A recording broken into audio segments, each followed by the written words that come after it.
Good evening and welcome to tonight's regular meeting of the City Council. I'd like to convene this meeting at 6:16, and please would you rise with me and join in reciting the Pledge of Allegiance. I pledge allegiance to the flag of the United States of America and to the republic for which it stands, one nation, under God, indivisible, with liberty and justice for all. First item on our agenda tonight is the agenda. Councilor Busher. Yes, I'm going to move to amend and adopt the agenda as follows. Note, updated slides for agenda item 2.01 per Megan Tuttle. Add to the consent agenda item 4.15, communication from John Hyslop to City Council regarding Burlington Free Press article. Note PDF slides for agenda item 5.01, presentation regarding steps to end domestic violence per Jonathan Chappell-Sokol. Note written material for agenda item 5.02, communication Mayor Mural Weinberger regarding appointment of the Interim Chief of Police Jennifer Morrison per COS Rydell, and I so move. Moved by Councilor Busher, seconded by Councilor Paulino. Any discussion? Hearing none, all those in favor of approving the agenda as amended, please say aye. Aye. Any opposed? We have our agenda. Item number 2 is a work session regarding the accessory dwelling units issue.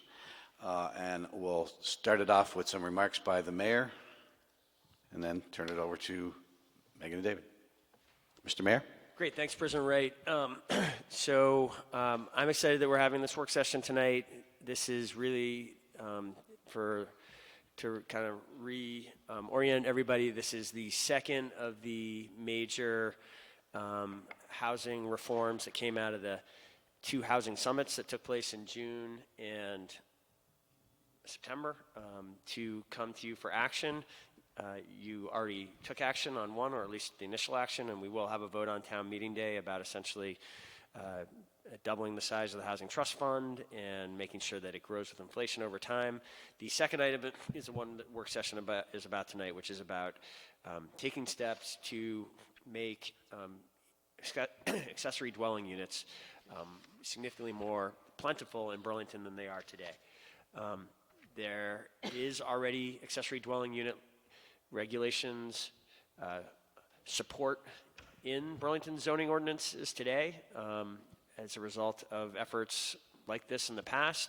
Unfortunately, what we know is those efforts have largely been unsuccessful. Very few new accessory dwelling units have been created since the state passed legislation back in the 1990s requiring all communities to make such units legal. And a big part, my belief is that the reason we have not seen accessory dwelling units created is not because people don't want them. I think it is a very popular amenity for homeowners, for property owners to have, and I think it's a very appealing type of rental unit for many different types of households to move into. I think the reason this has not been successful is we still have barriers, obstacles on the books that get in the way of the community moving forward in this way. I think the fact that those obstacles exist certainly hurt us with our efforts to address the housing crisis. We would be significantly better off if we had seen the type of accessory dwelling unit production and creation that communities as close as Brattleboro have had and as far away as Portland and Oregon have had in very significant numbers, much higher rates than we have seen. We would also see our climate emergency goals forwarded by having more ADUs built. We are talking by definition, virtually every ADU in this building, in this city would be a green unit that would be built in a walkable area that is a far environmentally superior option than ADUs, just virtually any type of housing being built out in the suburbs or the exurbs. Local government encouraging infill housing, and that is what ADUs essentially are in walkable settings like all of Burlington is one of the most significant things local governments can do to address the climate emergency. It is also something that will strengthen our public transportation systems to have more accessory dwelling units. That just adds to the density, it adds to the number of people who are able to take our transit options. It improves for the same reason our other alternative transportation, usage of the alternative transportation infrastructure. In fact, so in short, what I'm trying to lay out here is I think this is really an area where, despite our goals, we have not seen the success that many other communities have. We have a chance to get this right as a result of months of work by a team that has included a city team, David and Megan being the leaders of which, but also Ian and Kim, who are here with us tonight, and code enforcement, which is also represented tonight, have worked to come forward with a proposal that we think is going to work in the Burlington context. I think we may hear from some of the partner agencies that have also been involved in this effort and are very supportive of it. I'm hopeful we are on our way towards making a meaningful change. Megan's going to lay out a little bit more about what those changes are. Thank you. I don't have a lot to present tonight because we want this opportunity to be for you to ask questions of us. We brought a lot of information that we use to talk with the Joint Committee in their meetings that we can walk through as needed based on what you're interested in.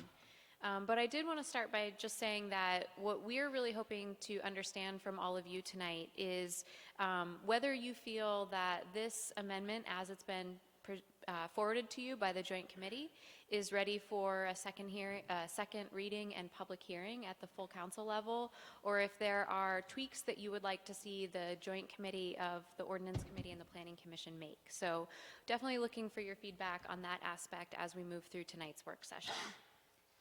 I think we all know what's being proposed here for the accessory dwelling unit amendment as it was forwarded to you by the Joint Committee. Councilor Mason shared these points with you at the council meeting back in December when this was referred to you. And at that time, the councilors shared 4 main questions or comments with us that we wanted to briefly touch on. The first is related to building, fire, and trades codes requirements. The question about the parking requirement was another issue. Questions about the owner occupancy requirement was a third. And there was a question about the stormwater lot coverage waiver related to ADUs and properties that are over their lot coverage. So really quickly to just touch on some of the information that the Joint Committee discussed about each of these issues. We talked about the fire and building code issues a lot at the Joint Committee. We heard from a lot of people that they supported the work that we were doing on the zoning side, but felt that these codes continued to present obstacles, either real obstacles for the cost or feasibility of creating an ADU, or obstacles in the sense of just understanding what codes would actually apply to the creation of an ADU and how we could better inform them of those issues up front. Ultimately, as a Joint Committee, we talked about the fact that these code issues are outside of the scope of zoning, and we're outside the specific purview of making an amendment to the zoning ordinance related to ADUs. So the Joint Committee did not do any work on these issues specifically. But we did talk a little bit about what we know about when these codes would apply. And I think the short answer, and Brad Biggie is here, our building inspector, he could speak to this more if there are questions, is that they're typically required for habitable space if they're located more than 50 feet away from the curb. If they're considered a public building, which means that a space is rented. A lot of these fire and building codes are going to come into play in most of the unit creation that would encompass ADUs. We do know that this is a major cost driver for a lot of homeowners that are interested in creating ADUs. So one of the things that the Joint Committee talked a lot about was the idea of ensuring that we could look on the zoning side to reduce as many costs associated with ADUs as possible. And you can see that in things like how we address the parking requirement, how that relates to lot coverage, the process for permitting an ADU, not requiring it to go to the Development Review Board and have other fees associated with it, but also being flexible in terms of the size of an ADU so that homeowners have options for other sprinkler system technology that may not be traditional, that would allow them to meet these code requirements in a more cost-effective way. So again, this wasn't something that the Joint Committee forward it as a recommendation to you because it was outside of the scope of zoning. But if there are more questions about that, I know that Brad can definitely help us answer those. We also talked a lot about parking. Specifically, we heard from many people who had or were interested in creating an ADU in Burlington who said, I have a long driveway that can already accommodate the number of cars that I would need for an ADU, but the zoning doesn't allow me to put them in a stacked configuration, meaning 3 cars in a row. Or we heard from people who said, I don't even have a car. There are no cars on my lot today, and I want to create an ADU, but I would be required to have space for 3 cars on my property in order to do that.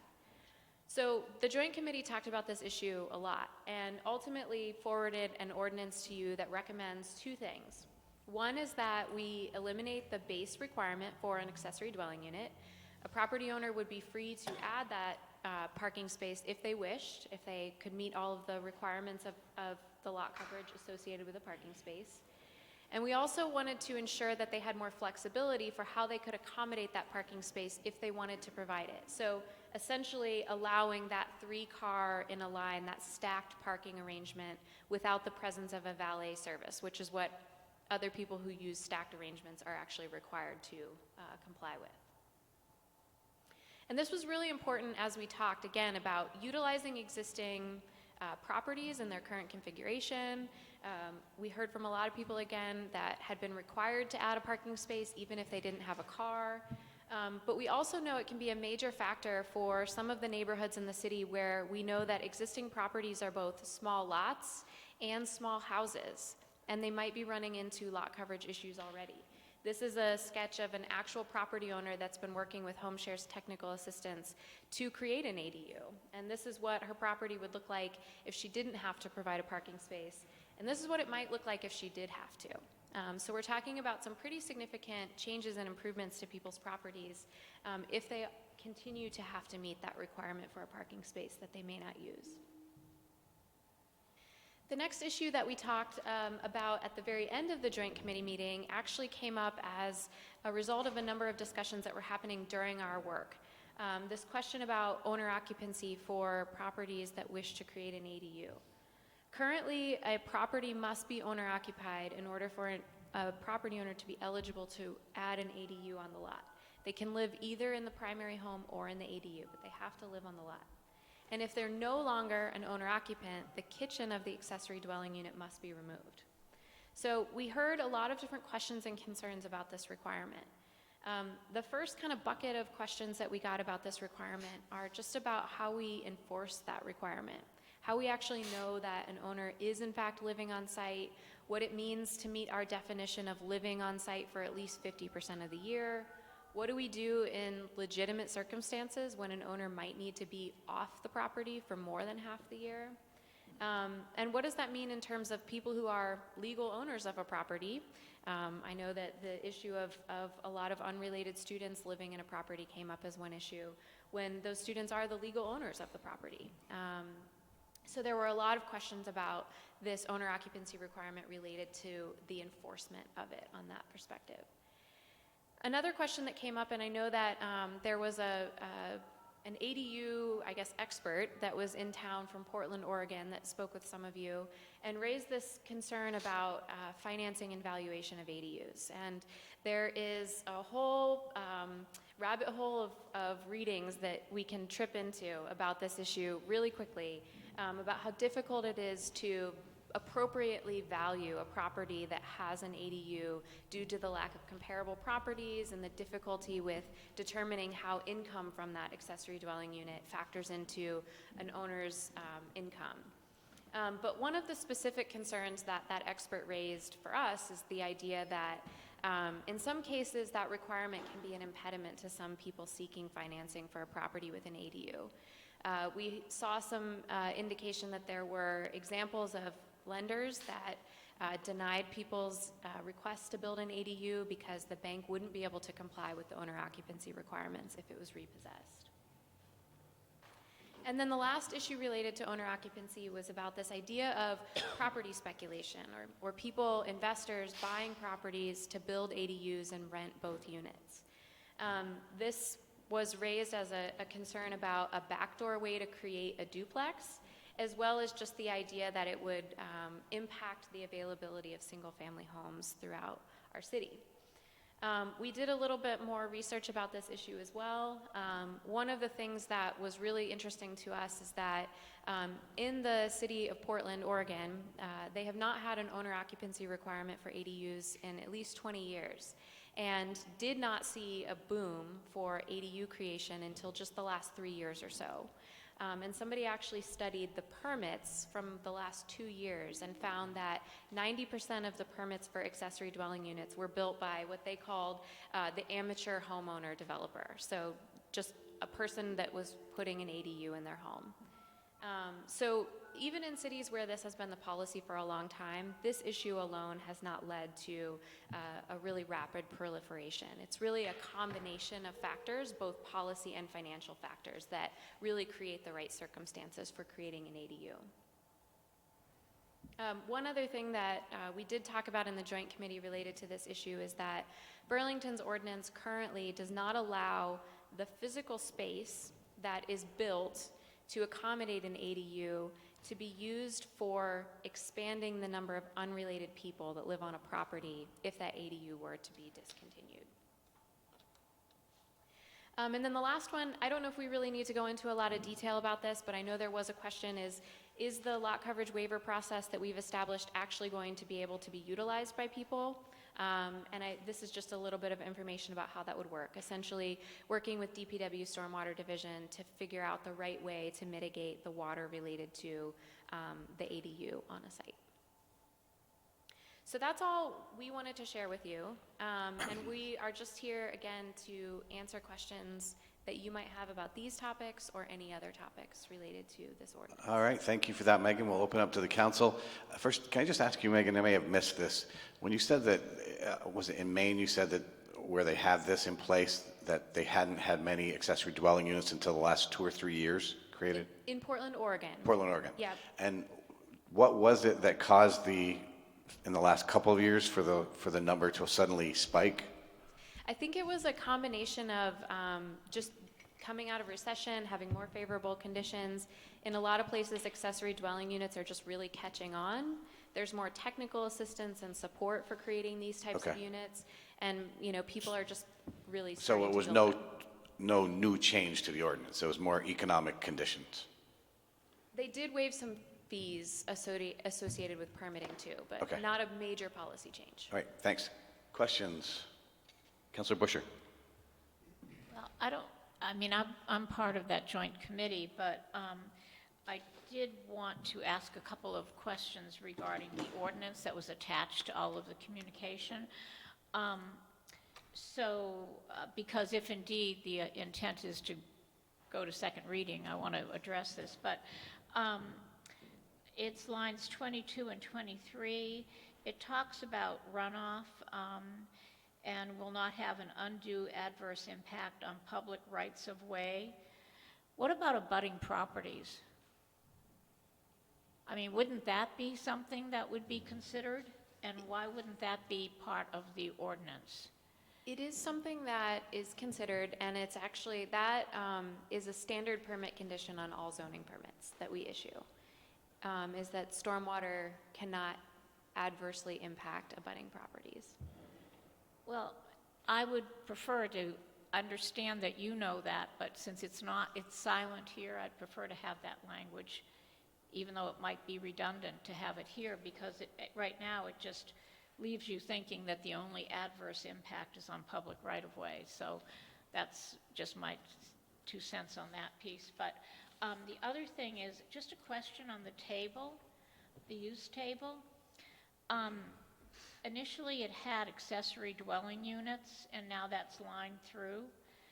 And why aren't you going to list that? Because they aren't going to be allowed in the urban reserve or in RCO, but they are going to be allowed everywhere else. So why is that removed? Is there another table that I'm missing where this appears now, or what's the rationale?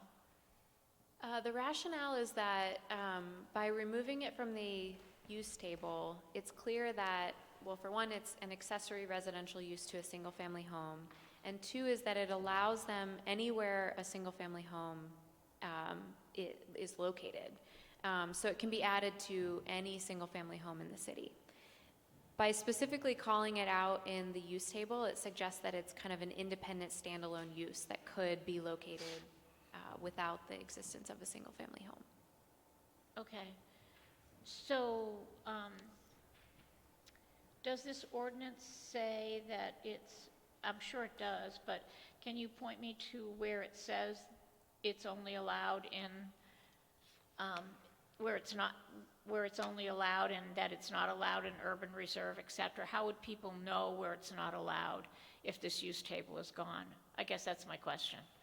So section 5.4.5, so beginning in line 87, says that these accessory units is where there is a principal structure on a lot which exists as an owner-occupied single-family residence. So it's where that exists already, whether it's permitted or otherwise conditional use, where those types of uses already exist, an accessory unit can be created. As Megan said, it's part and parcel to what a single-family residence is. So when you look at the use table and where you see that a single-family residential unit is allowed, those would be the same places that an accessory dwelling unit would be allowed. Okay, I always look at it from the eye of the person who is trying to find out a piece of information and how easy it is to find that piece of information out. So, thank you. Thank you, Councilor Busher. Just want to let everyone know, Councilor Paul is now with us on phone line. Councilor Paul, are you there? I am here. Thank you very much.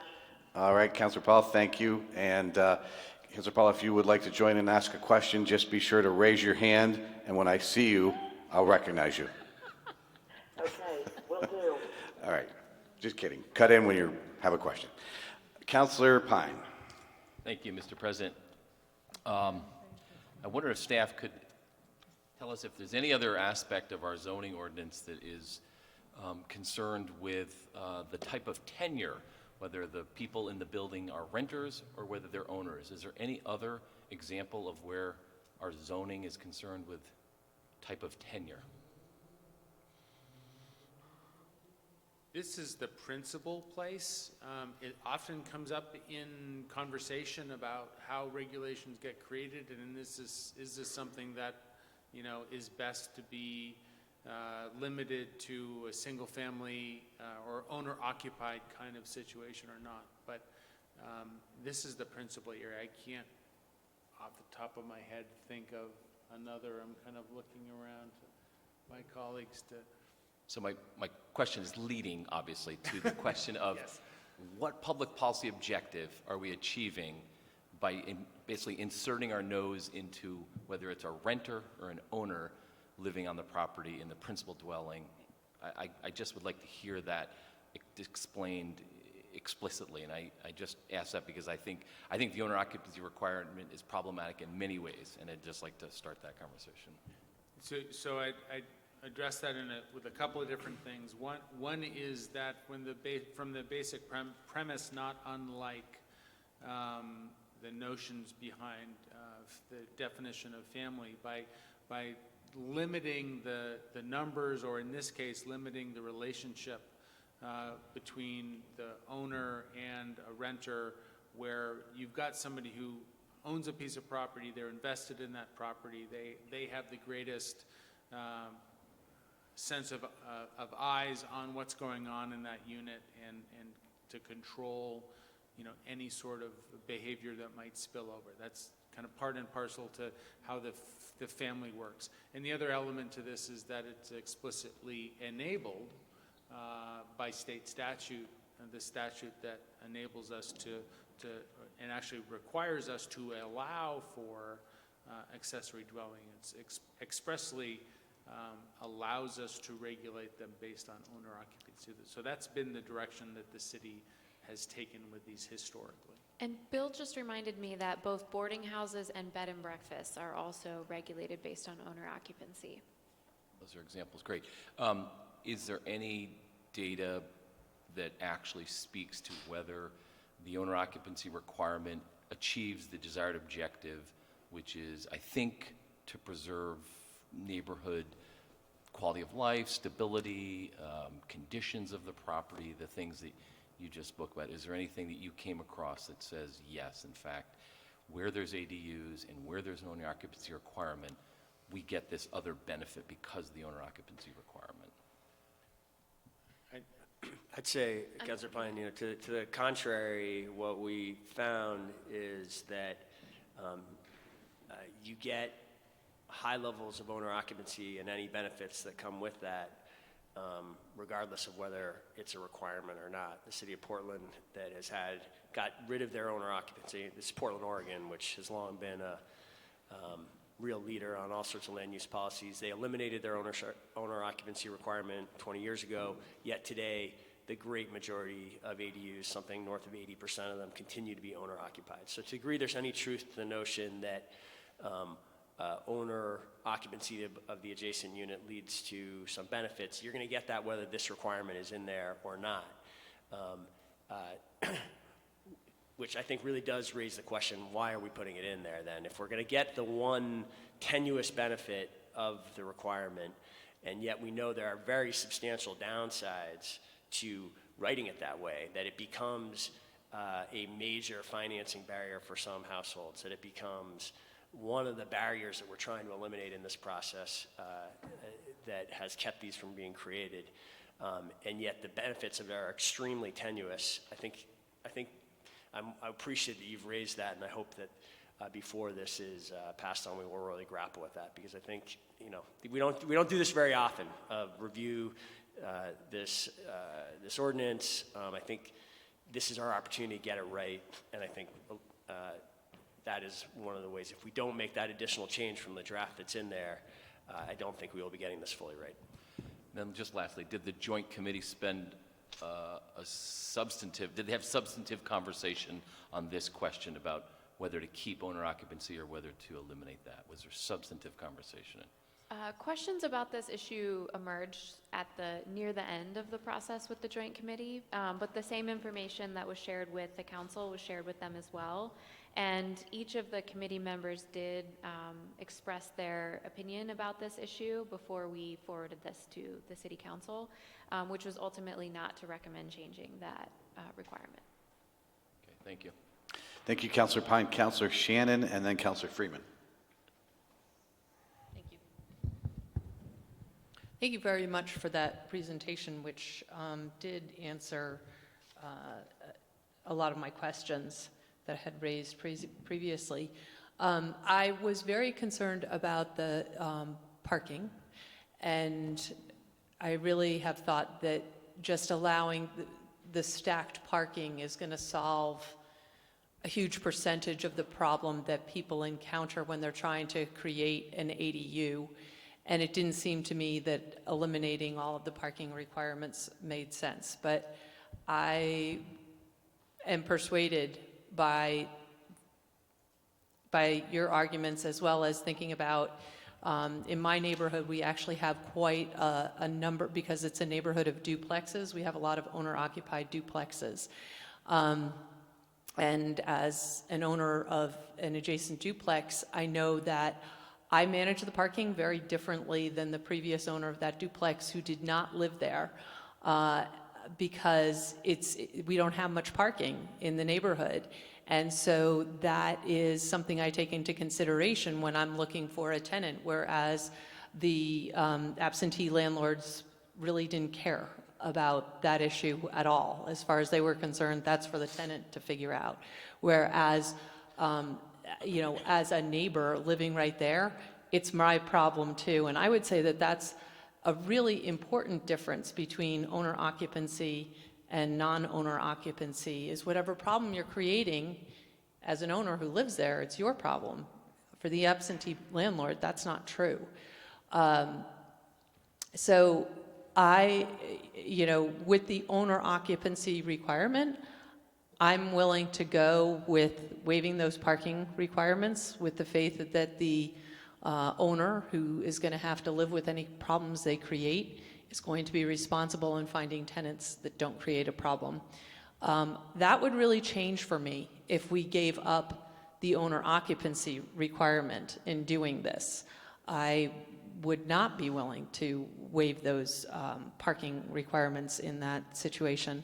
And I also think that as a city, we should be, do we not want to attract owner occupancy? Is that not still the American dream, that people can own a home? Because landlords in this town are really driving prices up a lot. And we have a very low owner occupancy rate, much lower than Portland, Oregon. And I don't think that Portland, Oregon has a higher owner occupancy rate because of ADUs. I had a couple questions still. One was a correction, a minor correction. Sorry, I'm trying to find it.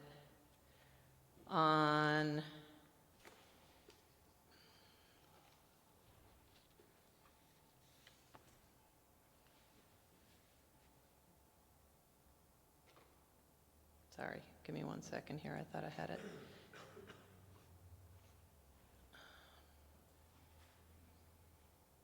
Well, I'll find it while you're telling me about the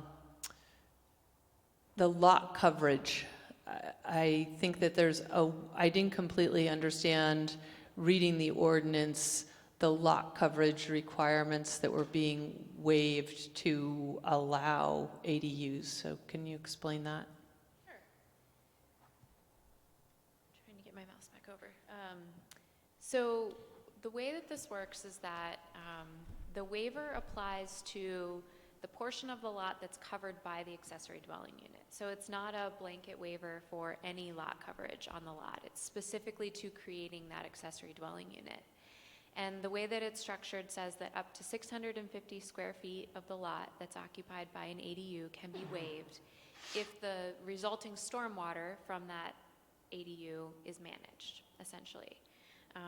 There is a lot of flexibility written into the ordinance to allow a property owner to work with DPW to figure out, based on their unique lot layout and the part of the city that they're in, how they manage that. But that's essentially how it's structured to work. So wouldn't that be a pretty big change? Like I think about New North End Ranch. There are some like 850 square foot ranches in the New North End on smaller lots. And in that situation, you would be allowed to build up to 650 square feet. I think it can be either 30%, you can expand by 30% of the size of the principal dwelling, or was it 800 and something? 850 square feet. 800. So, and then there was a requirement about a 12-foot height. I didn't understand how that came into play either. So on that lot, you could double the size of the house, roughly. You couldn't necessarily go up, but you could effectively create a duplex. You wouldn't have to adhere to the lot coverage anymore, so only the portion of the ADU that exceeds the lot coverage limit would be waived. So one of the things that we did look at in the joint committee is where in the city does lot coverage become a limiting factor to creating an ADU? There are parts of the city where the size of the home is the limiting factor, and then there are parts of the city like the Old North End where both lot coverage and the size of the home are the limiting factor. But in the Old North End, the availability of lot coverage to create an ADU was not a limiting factor predominantly in places like the New North End.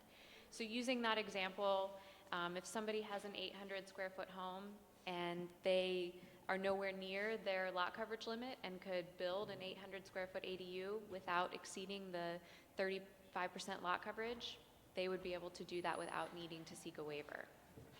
It's only if they were at 28% lot coverage and they needed a waiver to be able to actually create that ADU that standard would apply. but what was the 12-foot height limit? Like if you had if you had a ranch, could you put a second floor on it, or would you be required to? Yeah. So I think maybe what the height limit that maybe you've heard about that we were discussing in the joint committee was if an existing structure is encroaching into a setback, a rear yard setback, it's limited to 15 feet in height. Okay, and that was not your principal, that was for an accessory build Correct. structure? Right. Okay. Thank you. And I found what I think needs some rewording. It is line 124.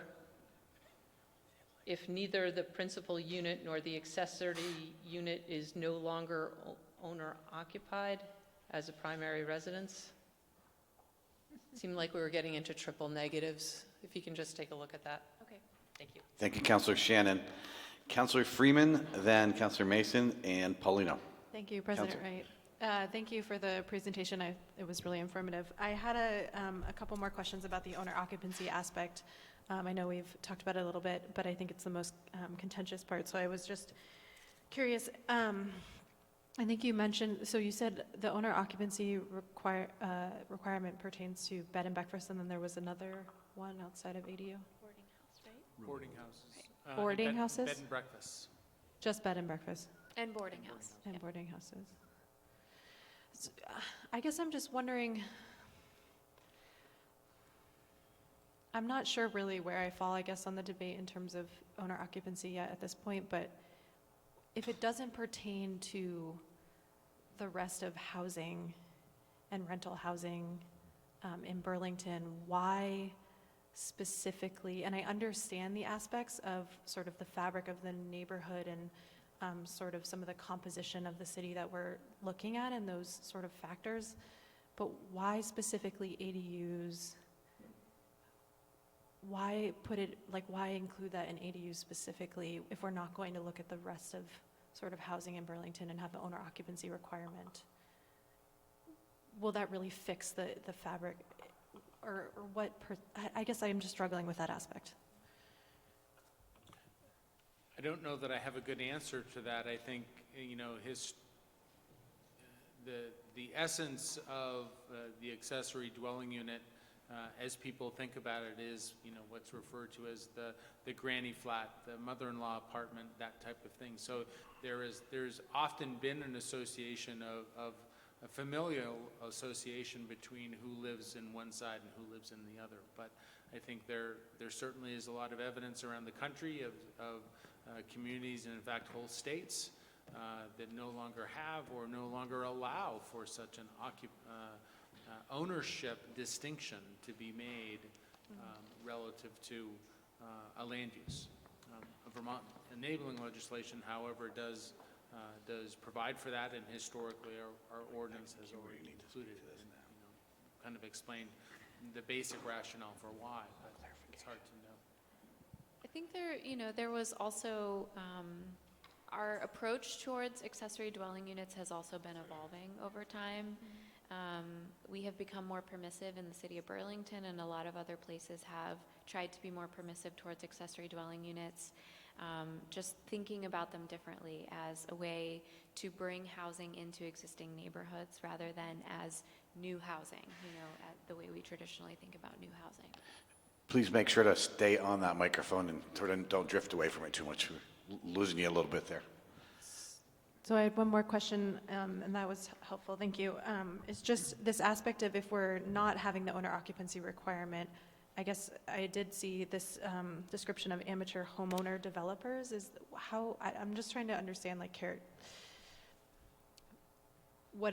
who is really going to be developing these ADUs if it's not owners themselves who are then, is it just maybe a small property owner who has a few? Is that what we're thinking is going to occur, or is there really a concern around sort of big developers and speculation and these other concerns? So that was part of the concern, or I guess a question that people were speculating about in Portland, Oregon, when they saw their accessory dwelling unit boom in the last few years. and was actually the reason why this person did research on who was permitting accessory dwelling units.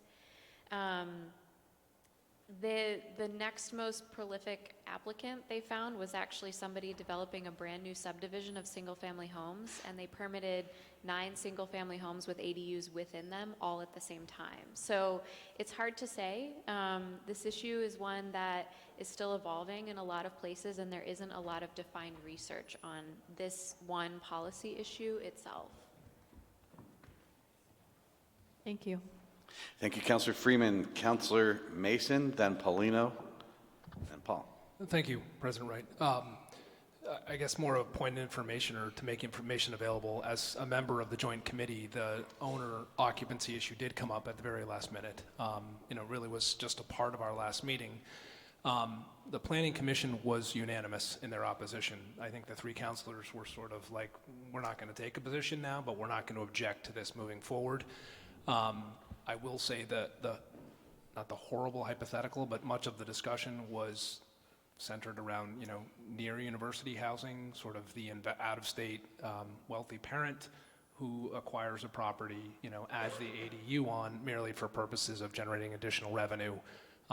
And that really was the horrible hypothetical. And I appreciate, the Portland Oregons, but the challenge for me is, and we always think we're special, but we are special and different in many ways. So I'm still struggling with this. I don't have a conclusion, but I think just for everyone's benefit, that was really the concern. I don't think anyone thought you'd get a named developer who's going to go into developing ADUs. There's not sufficient money in that, but if your kid's going to UVM for 4 years, that's a different story. If you're going to potentially tack on an ADU for 30 grand and then generate revenue for that period of time. So that, at least to share with this council, that was what the Joint Committee was talking about in their discussions. And I think to that point, one of the reasons why this is a difficult issue is because one of the most frequently cited barriers to creating an ADU is actually the cost to construct it. And that one of the things that is in our ordinance is that an accessory dwelling unit is limited to just 1 bedroom and 2 occupants. So it is a challenging question to kind of crystal ball. Like, what if we didn't have this requirement? What would we actually see as a result? I don't know that there's a clear answer on those points. Thank you. Councillor Shannon, did you still have a clarifying remark that you need to make before I go back to the queue? Well, if I could just comment on the general question of Is owner that something that needs to be made now as opposed to going back It'll to the make queue? more sense now, but if you All want right. me to wait, I will. Go ahead. Okay. I think that Councilor Freeman's question about why owner occupancy generally it's a good question. And as somebody who spends a lot of time with a lot of different people, looking at houses, looking at how a house is going to work for them, and dealing with the reasons why they might have to sell their house, I think that it does 2 things. Kind of on a societal level, it encourages owner occupancy, which I think is important for setting roots in our community. It also, I believe, owner occupants probably make better landlords. It would be great to have some actual data on that, but just my observation is that people are going to be more cognizant of how they're affecting the neighborhood when they live in that neighborhood. On a personal level for people, it allows them sometimes to make home ownership can become more affordable if you can use a portion of that house for an accessory dwelling unit. And a lot of times somebody is looking at a house, the bank says they can afford it, they don't feel that they can afford it, they can't, it would make a lot of sense for them to have an accessory dwelling unit, but because of things like particularly the parking requirement, they can't make it work under the current regulations. So it would allow people to get into home ownership. And over the course of the lifetime of that person in that house, it allows the flexibility so somebody can get into the housing market because they have this accessory dwelling unit, and the other change is that you can now live in the accessory dwelling unit, so you can live in the small part and rent out the big part, which is great. And over time, as their income increases or they're able to pay down the mortgage, they might expand finding a partner or expand having a family, start using the entire house, go into retirement, contract again, and it allows somebody to stay in their house, to set roots in that neighborhood, and I think that that has a societal value to Thank you. us. Thank you, Councilor Shannon. Mr. Mayor, did you need to make a couple quick remarks before I go back into the queue? President Wright, I appreciate the opportunity to chime in again because I just want to, at the risk of repeating myself, I just want to make sure my prior point was clear because I think it is the heart of this debate. No one is really debating that there are benefits, that there's some benefit frequently in the management of these ADUs to having an owner being on site. I think we all have concerns about absentee landlords. The tough point here, and the one that I hope the council will grapple with here, is that we are going to get the great majority of these units managed by on-site owner occupants, whether or not we require it. That is the nature of these things. That is the Portland experience. People build these. Who's building them? It's not developers that are building them. It is people who build them in their backyards because they want a relative to move in, because they want some additional income, as Councilor Shannon just suggested. But the kind of catch-22 here is by making it a requirement, what you are having very little impact on whether or not these are on-site owner managers. That is going to happen regardless. What you are having an impact on is you're ensuring that many less of these will be built. There will be many less of these ADUs created, and that's a shame, given that we know we need homes. We have a true housing crisis. It is a shame, given all these other priorities we have about helping out with renters, about helping out with alternative transportation, active transportation, and the environment. Thank you, Mr. Mayor. Councilor Paulino. My question was about the parking. For me, is the issue that creates the most amount of rub, not the owner occupancy. I certainly feel that we should go forward with this, that we should be bold in implementing this, that it has a lot of concerns that we could debate for a very long period of time, that I think to not try it, to not start the ball rolling, and then we can always fix some of these concerns down the road. There are other ways to regulate these concerns in terms of maintenance of the units.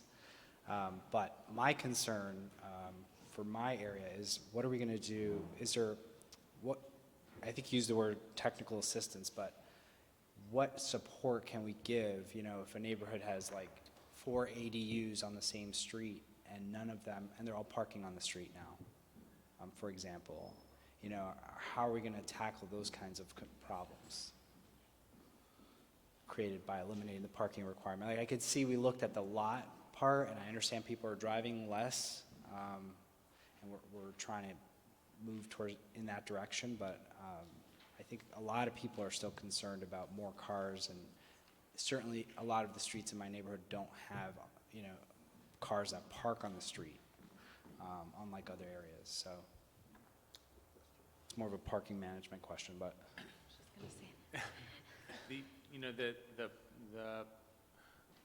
Where there's on-street parking available, then certainly there's an opportunity for it to be used. And the concern you raise is that are those limited spaces going to be oversubscribed? In residential areas, we have a management tool available to help address that issue through the residential parking permit program, so we can be sure that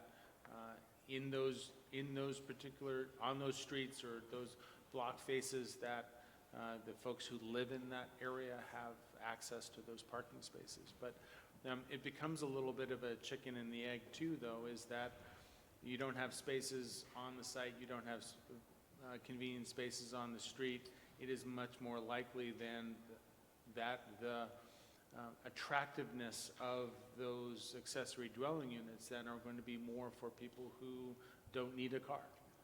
But typically the underlying issue here is that we are requiring a parking space to be created when we don't know that there's actually a need for that car or not, and allowing the property owner, the person who ultimately lives in that unit, David, can you pull the microphone a little closer, please? to ultimately decide, you know, what do they need and how do they best use it, is the direction we're trying to go here. And particularly when we require a parking space, we're requiring another at least 325 square feet of more impervious area. And as you mentioned, we are struggling in some neighborhoods in addressing the lot coverage concern. So that only makes it worse.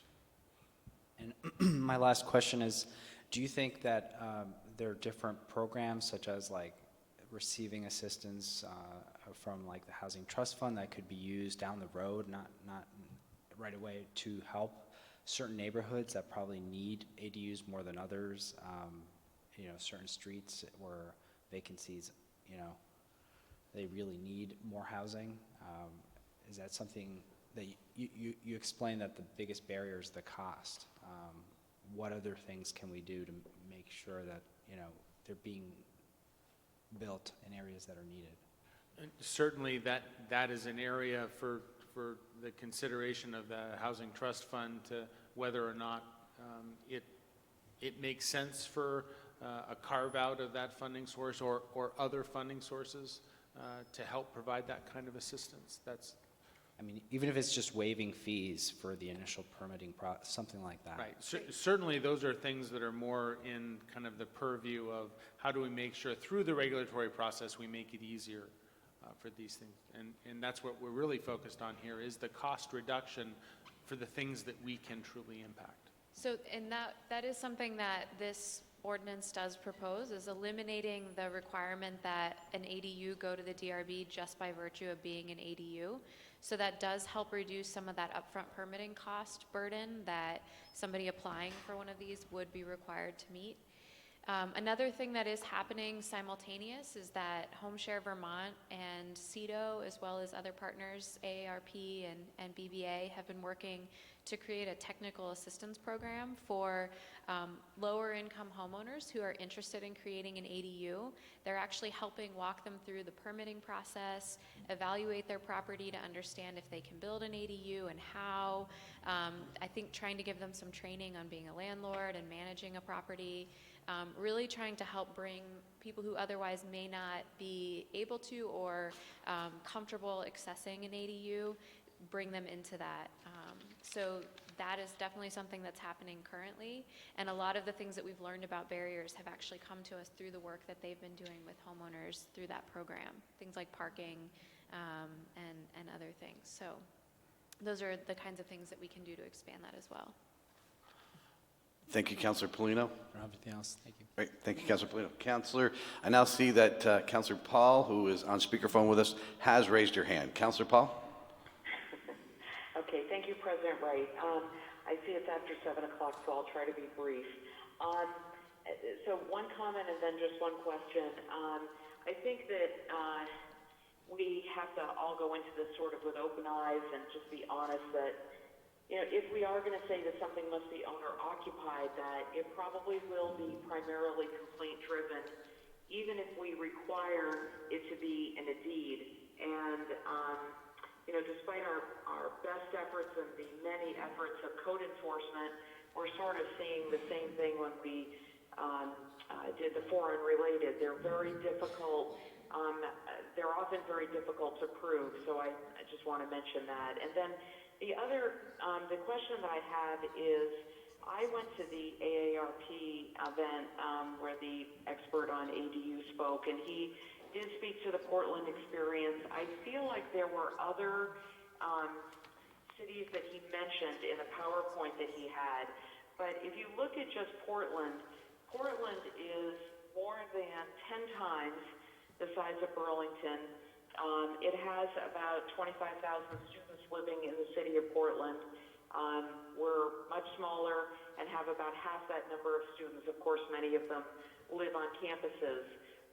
And I'm just wondering if we even were to entertain whether or not to address the owner-occupied issue, have there been other comparisons that have been made to a city not only of Burlington size, but you know, we're fortunate. We have a very vibrant community with a lot of young people.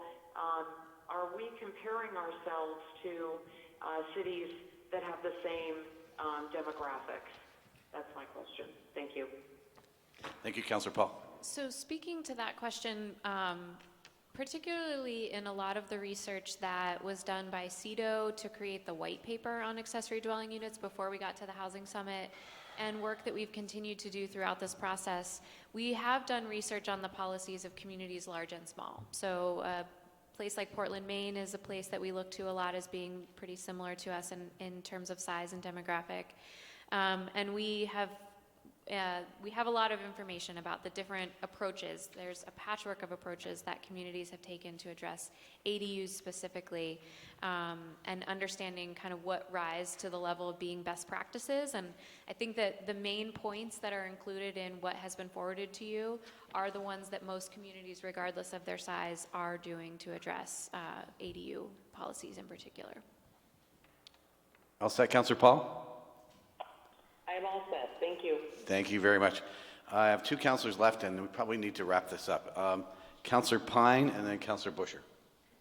Thank you, Mr. President. I have to confess, a dear friend of mine is been pushing this for a long time, and I promised her I would not, in pursuit of the perfect, kill the good. So I'm going to support what's proposed, even though I think actually in the end we're going to look back and say the owner occupancy requirement, while really well-intentioned, if we include it and we keep it, I think we're going to see minimal conversions. Honestly, I think it's going to be something we'll look back and say, wow, we had the chance to do it right, but we just didn't have the guts to do it, unfortunately. So is there a way to eliminate owner occupancy in most of the city, but to carve out neighborhoods that are of concern that Councilor Busher raised around near university neighborhoods, basically? Can you do it that way? Could you say the owner occupancy requirement doesn't apply in this area because we're struggling with large amounts of absentee ownership and we need to be cognizant of that? I think we can make an attempt to define the geography. The question is, what are those parameters? Is it a certain distance from what? It then will make it more complicated in how we administer the ordinance and understanding, you know, today it's very simple. Is there a single family home? Is it owner occupied? Yes or no? Now, then, you know, it's additional layer of, okay, where is it relative to these areas? But certainly we could define a geographic area. I'm just not sure what that would be. Certainly on the top of my head. Okay, Thank you, Councillor Pine. Councillor Busher, and then we'll have one more from Councillor Hinson. So I think that Councillor Pine and I have been hanging out together too much, maybe, because my question was, is there a legal reason why we can't create different zones for owner-occupied versus where owner-occupied would be required? And I would be proposing those around the university, because I do believe the mayor is correct and everyone else is correct, that if you remove the owner occupancy, people who are investors have access to cash right away, and they will be able to build additional housing units. I believe that that's absolutely true, but it will come at a price, a big price in my ward. And when we began this conversation, Mr. Mayor and others, it was, how do we keep people to age in place? How do we keep people to stay in their home and afford how to live there? We can have them have an accessory dwelling unit, and then they can take over the house, and as Councilor Shannon said, and then move to the smaller part. And now that's kind of gone out the window, and I don't feel like if that's the intent, then we're not succeeding, because we will still have people, if the investors are the people who can afford it, we will still have people not able to afford an accessory dwelling unit, turning their houses over to investment properties, and we will have less stable neighborhoods. So I really hope that we start slow, even though I know some counselors really would prefer to eliminate the owner occupancy. I really think this ordinance is a good ordinance. It really does take us to the next step and has identified the costs associated. Most of those are if they're separate units versus those that can be incorporated within the existing structure, and whether it needs to be sprinkled or not. That is the other cost that we can't kind of All right. circumvent. But I just want to say, Counselor. President Wright, that I think that if we can create zones and that's legal, then maybe we should do that. Where the pressures from the university and the students and investment properties investors are not so competitive. And so maybe we can have it both ways. Thank you, Councilor Busher. Councilor Hinson, and then we're going to have to wrap this up. I have a presentation coming on domestic violence issues from a group right after this.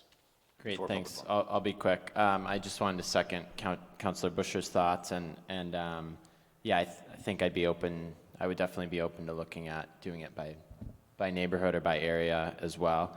I just wanted to follow up, though, on what the mayor had said and what I think Councilor Freeman was potentially trying to ask and get clarity on. But if your perspective is that this would not necessarily have a big impact on the number of investment property owners, but it would have a big impact on the creation of ADUs, who is it that we are talking about that you feel would be stifled by the owner occupancy requirement? Thank you, Councilor Hinson. Mr. Mayor. My read of the data, and I think we all acknowledge that some of this testimony came in late, but that's why you have a process and you keep working on ordinances and stay open to the testimony that comes in.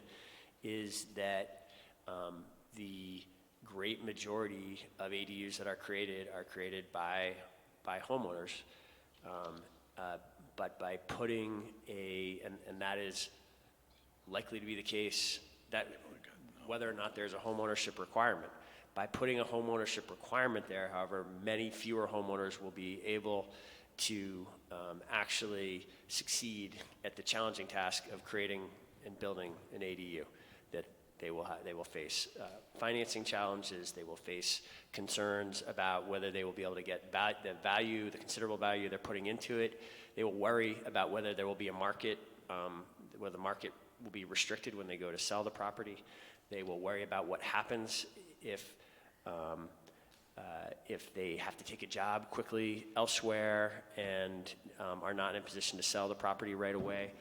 It considerably complicates the process of the flexibility and the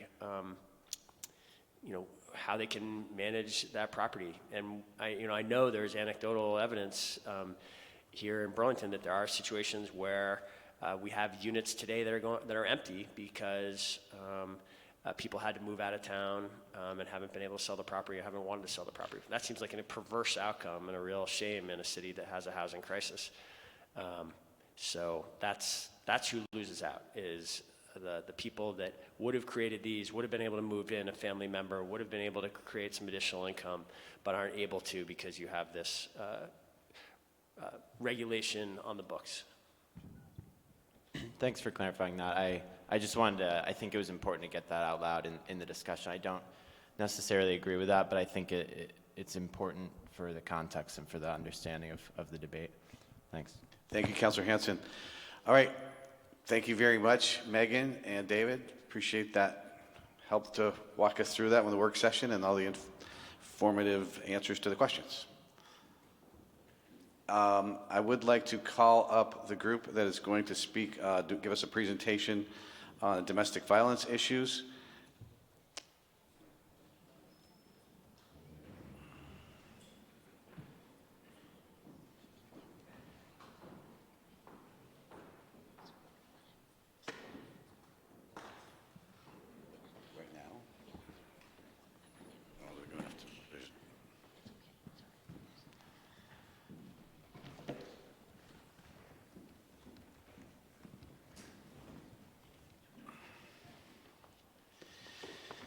Good evening. Thank you for being here. And if you would all identify yourselves for the record, please. And make sure you pull the microphones in close to you. Anna Burke, Interim Executive Director, Steps to End Domestic Violence. I'm Bridget Mathieson-Bozak. I'm a member of the board for Steps to End Domestic Violence, and I live on Apple Tree Point. I'm Jonathan Chappell-Sokol. I'm also a resident of Burlington and a member of the board of directors. All right. And Mr. President, I think we may be joined in a few minutes by our chair of the board, who's running, I think, a little bit late, but there may be a fourth. Okay. I'm going to start because we have 10 minutes, and I'm very, very conscious of the generosity of the time that you've allotted to us this evening. As I said, my name is Bridget Mathieson-Bozak, relatively new to the Burlington community. You have heard our names and our titles in the assembly. I apologize. You got to pull that microphone right close. The assembly this evening. Thank you. I apologize. In the assembly this evening are a number of friends of Steps to End Domestic Violence, either volunteers or other board members and past board members, and many of whom, of course, live in Burlington. First, I'd like to thank the mayor. I don't know where he went, but I'd like to thank the mayor. Why? We'll let him know. Please. Why? Because he spent a Saturday afternoon of his personal time a few weeks ago to attend and participate at our Steps to End Domestic Violence Take Steps fundraiser in Burlington, right around the corner, actually. We are very appreciative of that and his attention and his leadership, and I hope that next year, at next year's event, all of you will be able to join us. Secondly, I think to be fully transparent and full disclaimer, we are here to give you our request for funding, but you are not the first.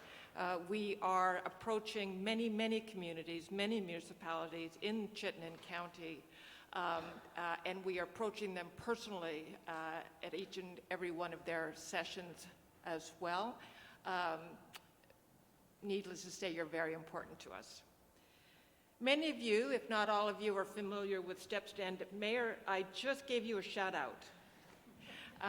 Many of you are already very familiar to Steps to End Domestic Violence. You know what our mission is, or I hope you do.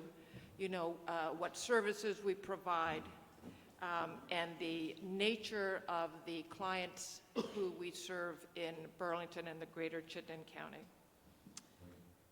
We are here this evening to make our case that the commitment that we have to this city, to this community, is still strong and will remain strong.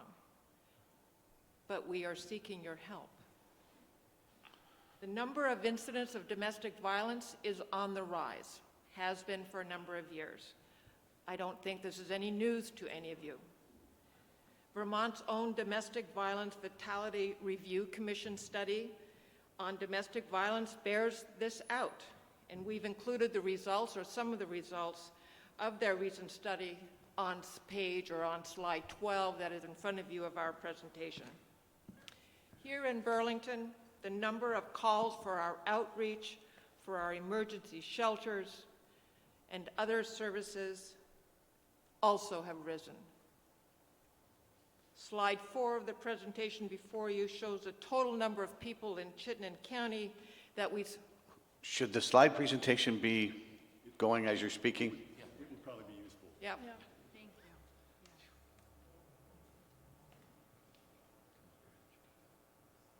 you. So catch us up to, we're on slide 4 now? We're not going to go through every slide. We're just going to point out a few. And we've got the Right. So I'll just continue for the sake of time. Shows the total number of people in the county, in Chittenden County, who we served in 2019, and the portion of that total arising from those living here in Burlington among us. But let there be no doubt, if tomorrow morning every resident of Burlington called us on our hotline or required a shelter, with children in hand, we will be there. We understand that STEPS is one of a number of organizations faced with the challenges of home ownership, an issue addressed in the earlier session this evening. We know you know that. Anna, to my left, can speak to the stress on staff and resources faced with the challenges of housing insecurity. But nonetheless, we have been here for the Burlington residents for many, many years, and we will continue to be there and to serve their needs. And now, on the issue of numbers, where the slides are going to be really important, I would like to turn the microphone over to my colleague Jonathan. However, at the end, if there are any questions for any of us, including Anna, please let us know. Jonathan? Thank you. Will they come up, or should I just keep going? I presume they're working on that, so just keep going, All right. because we have a limited amount of time. Sure, thank you. So for those of you who are reading along, we can start on page 7. And I want to talk a little bit about municipal funding and where STEPS gets its money from. And there's a pie chart that you can go back to on page 5, which shows the distribution of our revenues between federal, state, and local revenue, as well as fundraising and community donations. But on page 7, what we start with is talking about the fact that historically, STEPS to End Domestic Violence has asked for 2% of their budget to be covered by the municipalities of Chittenden County. So that's not 2% of your budget, that's 2% of our budget, which is about $1.2 million budget. About 40% comes from federal government, a quarter from the state, and the rest is from foundations and individual donors. We would like to see that number raised from 2% of our budget up to about 5% over the course of the next several years. So we want to slowly raise this. We think it's important for communities for this to be visible to communities. This is domestic violence is a public safety issue, and it's a local issue, and it's important that communities understand what's going on in their community and to support it. So we'd like to see, I guess if you can get to page 5, or get to page 7, that would be great. It's like, so, yeah.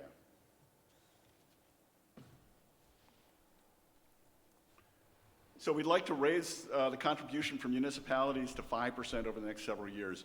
But for fiscal year 21, we're asking for all the municipalities in Chittenden County to help us meet a level of 3% of our budget, which comes down to about 25 cents per resident in the county.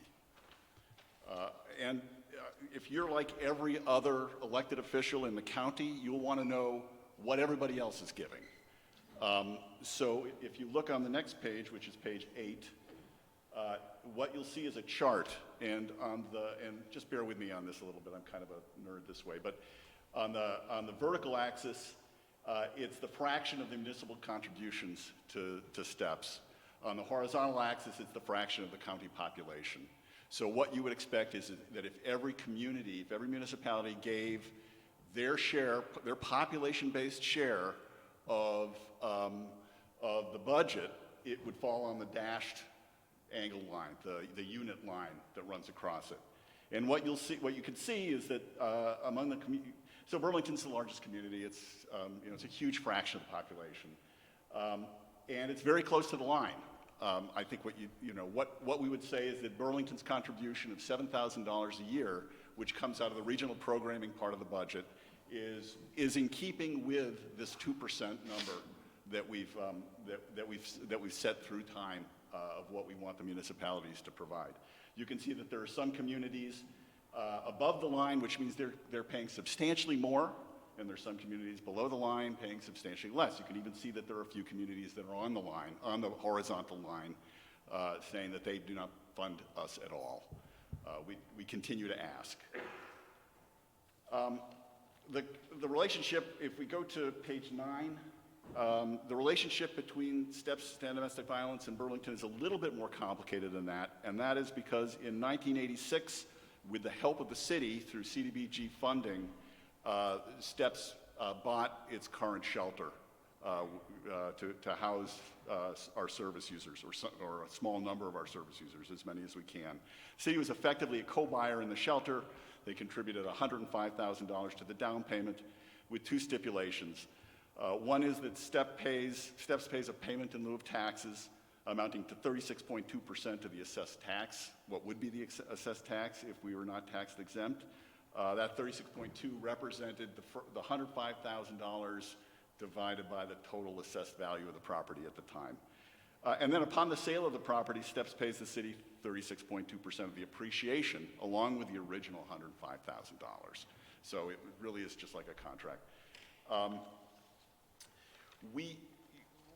We understand that. It makes sense. It was a wonderful thing that happened back in the 80s. It helped the agency a tremendous amount.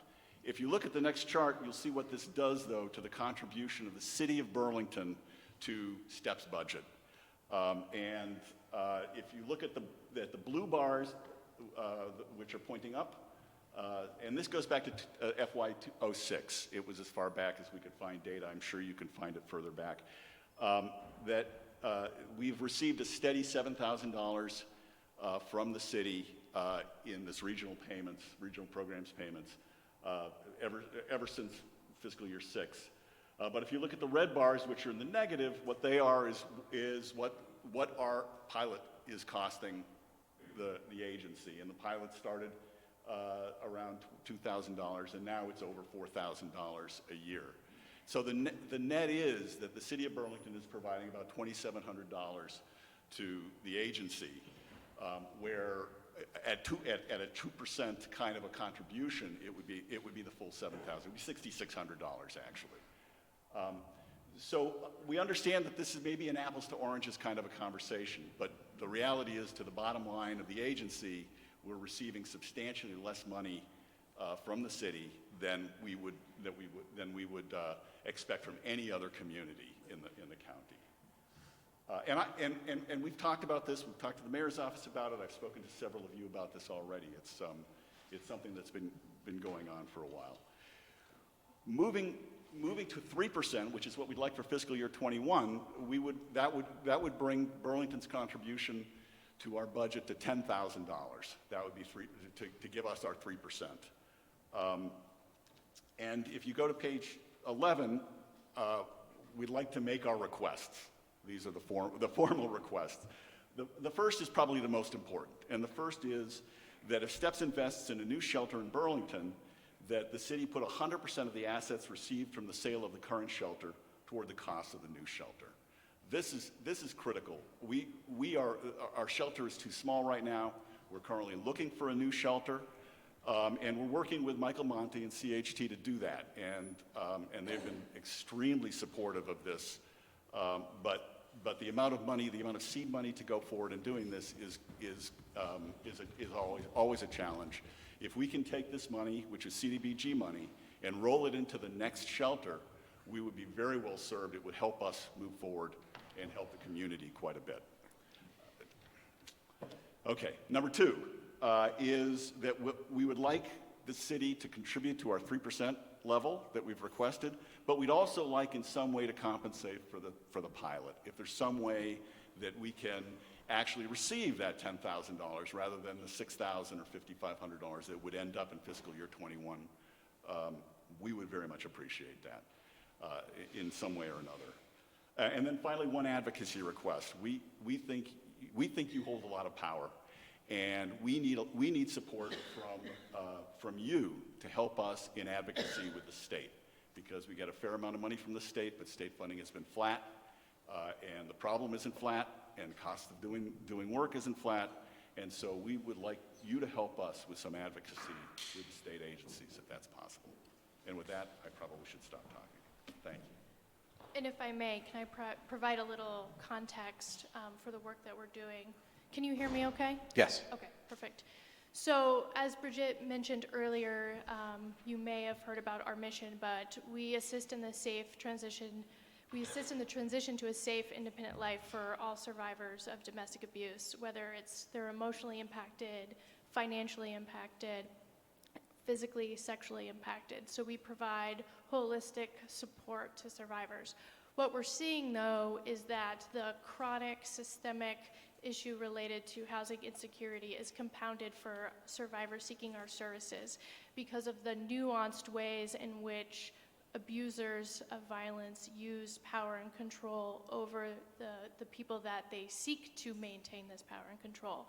So often we have individuals who are fleeing and they need immediate safety, immediate housing, and other economic supports. Unfortunately, our shelter only has 7 rooms. And those rooms include spaces for individuals with children. So as you can imagine, it's a tight space for quite a number of people. Only one of those rooms is accessible. So we really want to have a new shelter, purchase a new shelter so we could provide more access to the large amount of service users that we're seeing come to our door. On a given day, we'll receive up to 10 hotline calls, and that's just during the day. That doesn't include evening services. We are 24 hours as far as our hotline is concerned. That's why I have my phone here. I'm actually on call, so should something come up on our hotline, I get called. So we are seeing an increase, as my colleagues have mentioned, in the number of service users, but lack of access. And so having additional funding, especially related to purchasing a new shelter, would allow us to provide more services, more trauma-informed services to the individuals seeking access at our agency. So I just wanted to provide a little bit more context in that area. We thank you very much for the presentation tonight. Obviously, we know how important this issue is. I think the best thing is for us to refer this, and so I'm going to, because we're not going to be making a decision about more funding tonight, obviously, so I'm going to recognize Councilor Busher to make a motion on this. Yes, I'd like to move to refer the presentation and the request to the Board of Finance for consideration. In consultation with CEDO. Thank you. I think that is a very sensible request and motion, and I would request that councilors have individual information that they would like to get from you. If you could provide the city clerk's office with contact information, if we don't have it already, we probably do. I would encourage councilors, again, this will be referred, providing the council passes this, and if councilors have individual questions, I would encourage them to get in touch with you before the Board of Finance if they want additional information. Second by Councilor Shannon. All those in discussion on the motion? Councilor Pine? Mr. President, is there, I'm not sure I understand since we have folks here from the organization and we have the benefit of the whole council, couldn't we ask a few questions here of these folks that we can limit it to? We really did not plan on a lot of questions for this evening. I can allow for 1 or 2 questions. We are into the public forum time right now. Did you have something that you really wanted to ask? I actually wanted to find out if it's been. You will be on the board. You'll be on the Board of Finance, of course. I do, but I think the council deserves to hear if the pilot arrangement is one that can be. Does the city have? I guess it's really more for the city attorney. Does the pilot, or maybe the mayor, you thought about this, but does the pilot arrangement? Is it in the city's hands, or do we have to get state approval? I know there's usually the state has a say over how we treat pilots, so I want to make sure we're doing that correctly. So either Mr. Mayor or. Can you respond to that, Mr. Mayor? That isn't something I'll be happy to talk about. The Board of Finance level, we haven't looked into that yet. I'm not able to speak to that tonight. That was it. Really, I just want to make sure that if we know that we have the authority to change the pilot, at least that gives us that tool available to us. I just wanted to know that. Yeah. I think if you have individual questions, you can certainly call any of the 3 people here. And it'll be to the Board of Finance, and if the Board of Finance moves us forward, we'll have more opportunities for this. But with that, we need to act on the motion. So all those in favor of the motion to refer this to the Board of Finance, please say aye. Aye. Any opposed? We have to have a vote on that, don't we? We have someone on. Oh, if it's, that's right, it's unanimous, so we do not have to. Okay. We are, so that passes unanimously. So thank you very much, and we'll hear more from you at the Board of Finance. Thank you. I did bring business cards. Is there a place I can put them just in case? You can give them to the clerk's office over here. Great. Or, thank you. All right, with that, we're late and we need to open the public forum. If anyone has not signed up and wants to speak in the public forum, there are these sheets over in the corner table over here. Fill out your name, bring them over to the city clerk's office in the corner, and they will get me the sheets, as Lori Olberg is doing now. But we do have a number of people already signed up, so we'll open the public forum at 7:42, a few minutes late, and you have 3 minutes to speak. There's a time system in front of you. When the middle light goes off, you're down to about a minute or so. When that red light goes off, you need to conclude your final sentence or so. So we'll open it up with Jason Adams as our first speaker tonight. Good evening, Mr. Adams. Welcome. Thank you. I am Jason Adams from Independent Block. I own a commercial building at 230 to 270 Battery Street. For a number of years, we've had maintenance issues with the southernmost portion of Battery Street where it turns from pavement to dirt. It basically needs constant regrading.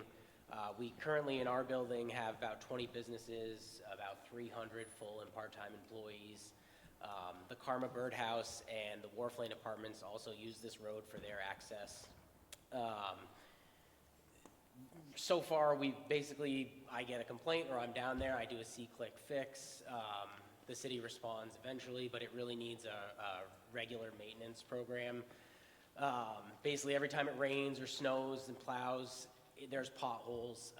I found out this morning that one of my tenants, who's a wine distributor, lost product in their van because the potholes were so big, the boxes tipped over. They are a growing business in the city. They've been here for about 20 years, grown steadily in that time. Now the road condition is directly impacting their product and their operations. And I'd like to see something done regularly and also any input on the next way to proceed. I've tried to set meetings up with Public Works and my emails were ignored. This is not a back and forth at public forum tonight, but I would ask that, do we have anybody from DPW here tonight?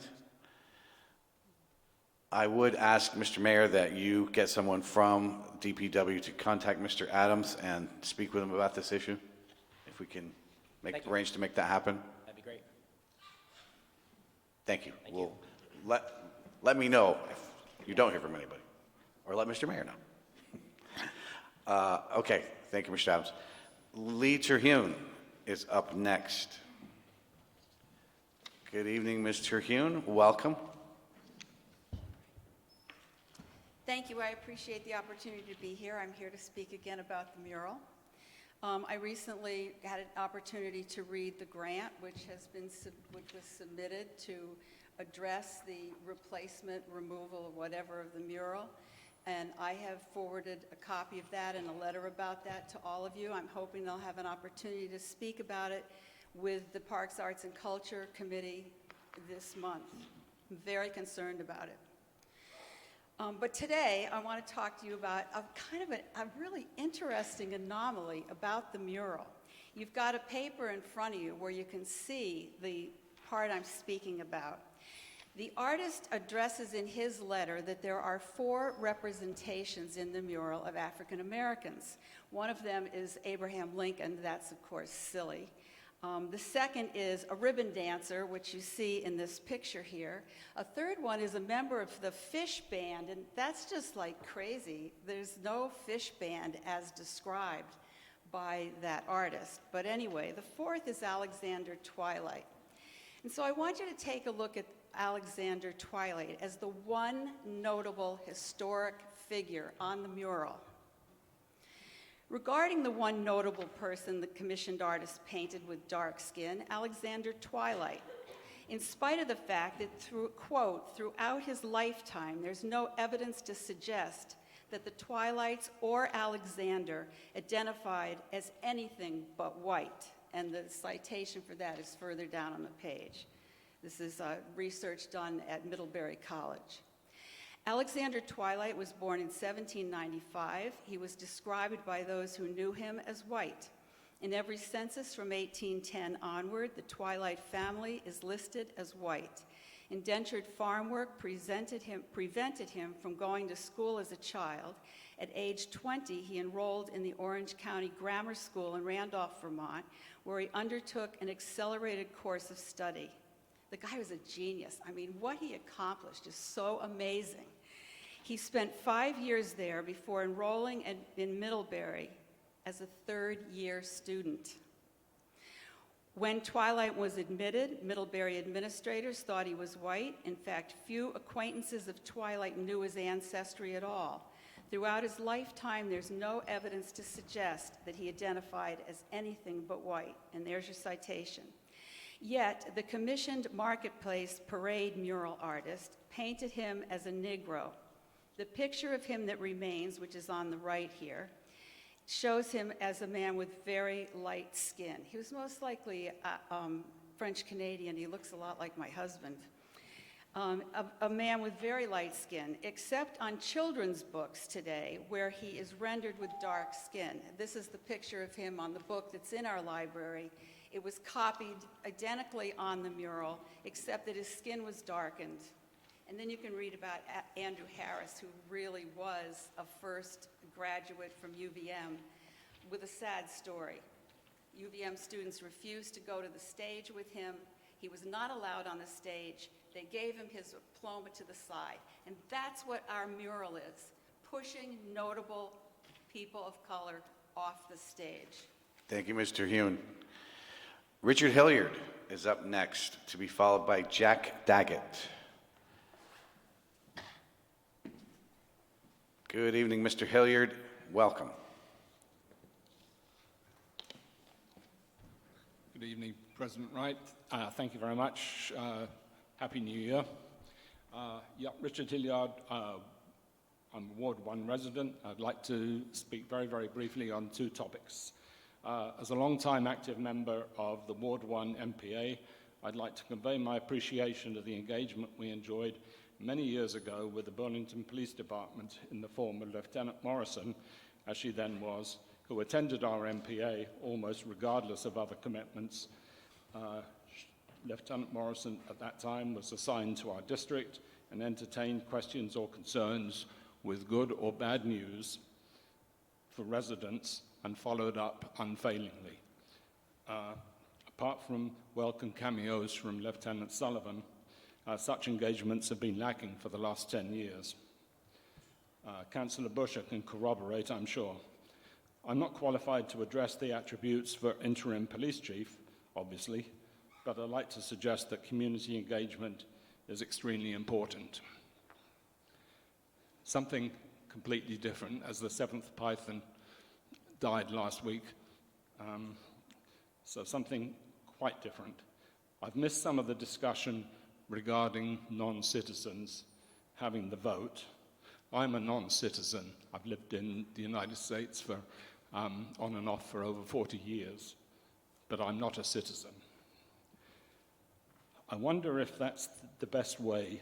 I wonder if offering non-citizens the vote with all the pitfalls that might come in Montpelier or wherever, I wonder if that's the best way to support the non-citizen community. I can see several wrinkles or pitfalls in this initiative, which I'm happy to discuss with any of you at any time. I would suggest that an alternative, better use of city resources, and whether that's financial, time, manpower, would be to dedicate a city initiative to fund expert immigration attorneys to assist immigrants to secure permanent residency, which is also known as the green card. The green card is often almost invariably more difficult to obtain than resultant citizenship. I failed in my green card application many, many years ago. Had to leave the country even though I had manifestly generated dozens and dozens of jobs. So it's a high bar. I'd love to apply to serve on city boards and commissions, but it's more important to help immigrants to obtain permanent residency, and I would like you to give this your serious consideration. Thank you very much. Thank you, Mr. Hilliard. Jack Daggett is up next, to be followed by Jerry O'Neill. Good evening, Mr. Daggett. Welcome. Thank you. Do both of these work? They should be. I'm Jack Daggett. I live in Ward 3 on the corner of King and St. Paul. I'm here to talk about the Church Street mural issue. I think it's using up too much time. It could be devoted to other more urgent issues. Homelessness would be one, the deterioration of Memorial Auditorium, and the loss of property taxes, sales taxes, and parking revenue related to town center development and the loss of Macy's. I think we need to keep a close eye on the city finances because of that, including maximum transparency. Enough is enough. Let's take the mural down and move on to more important things. That's all I have to say. Thank you. Thank you, Mr. Daggett. Jerry O'Neill, longtime former chair of the Police Commission. Thank you for your many years of service, Mr. O'Neill. Welcome. Thank you. My name is Jerry O'Neill. I'm an attorney in Burlington. Notwithstanding that, I will be brief and to the point.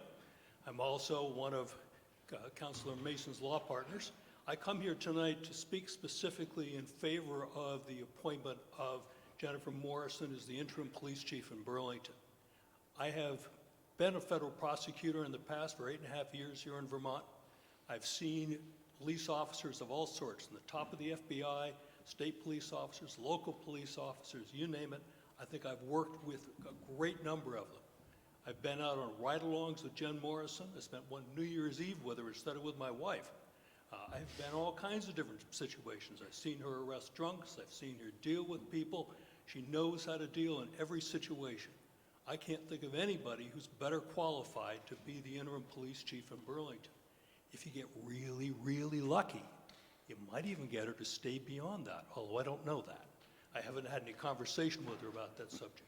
I come here tonight completely unsolicited by anyone to come, but I come here out of a sense of a belief that Burlington needs at this point in time someone with great skills. That person is Jen Morrison. Some of you, in fact, probably all of you know a former city councilor by the name of Colin Campbell.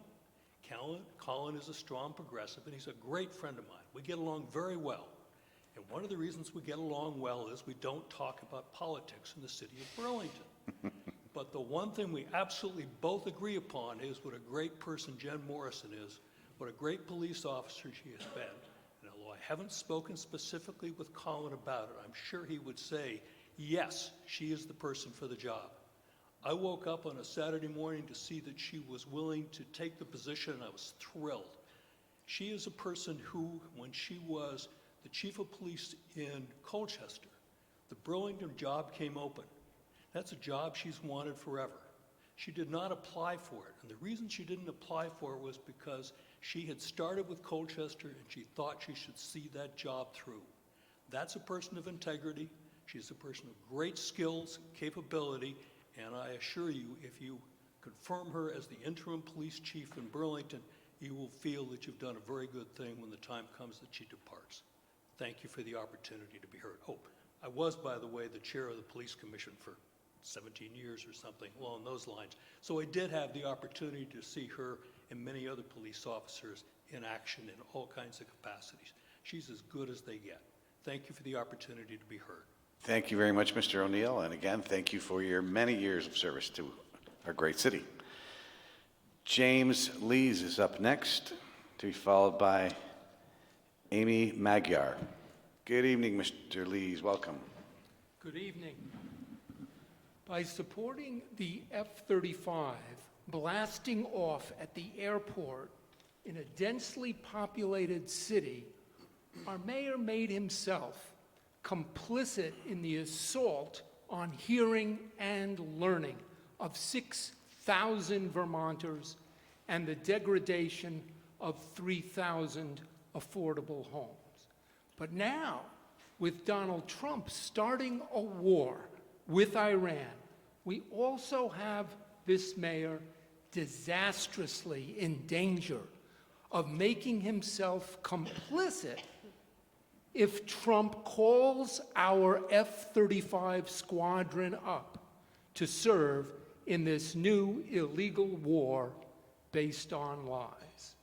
As you may recall, in 2005, a town meeting resolution was approved by about 64% of the voters that said, shall the voters of the city of Burlington advise the president and Congress that Burlington and its citizens strongly support the men and women serving in the United States Armed Forces in Iraq and believe that the best way to support them is to bring them home now. The resolution won in all 8 wards of this city. Bringing our soldiers and airmen home and keeping them home is the official policy of the city of Burlington. Consistently, in 2018, Burlington voters adopted a resolution to cancel the F-35 and request equipment compatible with location in a city. And similarly, this council adopted a similar resolution. Burlington is strongly opposed to wars for oil, but so far, not the mayor, who has put our airmen at risk by foisting the F-35 against the will of the voters. I hope that will quickly change. The people want our Guard equipped to fight global warming, not for President Trump's global wars for oil. Thank you very much. Thank you very much, Mr. Lees. Amy Magyar, to be followed by the final speaker tonight, Carol Hinson. Good evening. Welcome. Good evening. My name is Amy Magyar, and Mr. Mayor, I heard you loud and clear when it comes to reducing the barriers to entries for ADUs. And that's exactly what I'm going to discuss tonight that didn't come up during the working session earlier this evening. You've heard about the expensive building an ADU both tonight and at each joint committee meeting we've had. I've lived that nightmare. My nightmare came when I was notified that I was going to need to take a third of my budget, $10,000, to go towards a sprinkler system when I was considering building my ADU. I think it's important to share with the council to be aware that Vermont state code does not require sprinkler systems in single and double dwellings. In fact, they struck that from the National Fire Protection Code they adopted as their standard. In fact, in doing research, only 3 out of 5 states require sprinklers in single and double family homes: Washington, D.C., Maryland, and California. Burlington, however, does require a sprinkler system where 1 or 2 family dwellings occur if the distance from the exterior door to the fire department access road is more than 50 feet. As a large number of ADUs are often detached in the back of properties, this is going to impact a large number of ADUs developed. National Fire Code is about life safety. The sprinkler system code in Burlington appears to be more about property safety. If you have direct access to the outside, you are meeting that life safety code, yet Burlington has an aggressive stance on sprinklers. I've researched a number of cities our size and larger as to their sprinkler system regulations, and I was shocked when I realized that New York City, the most densely populated city in the country besides San Francisco, does not require sprinklers unless the unit is over 3 stories high.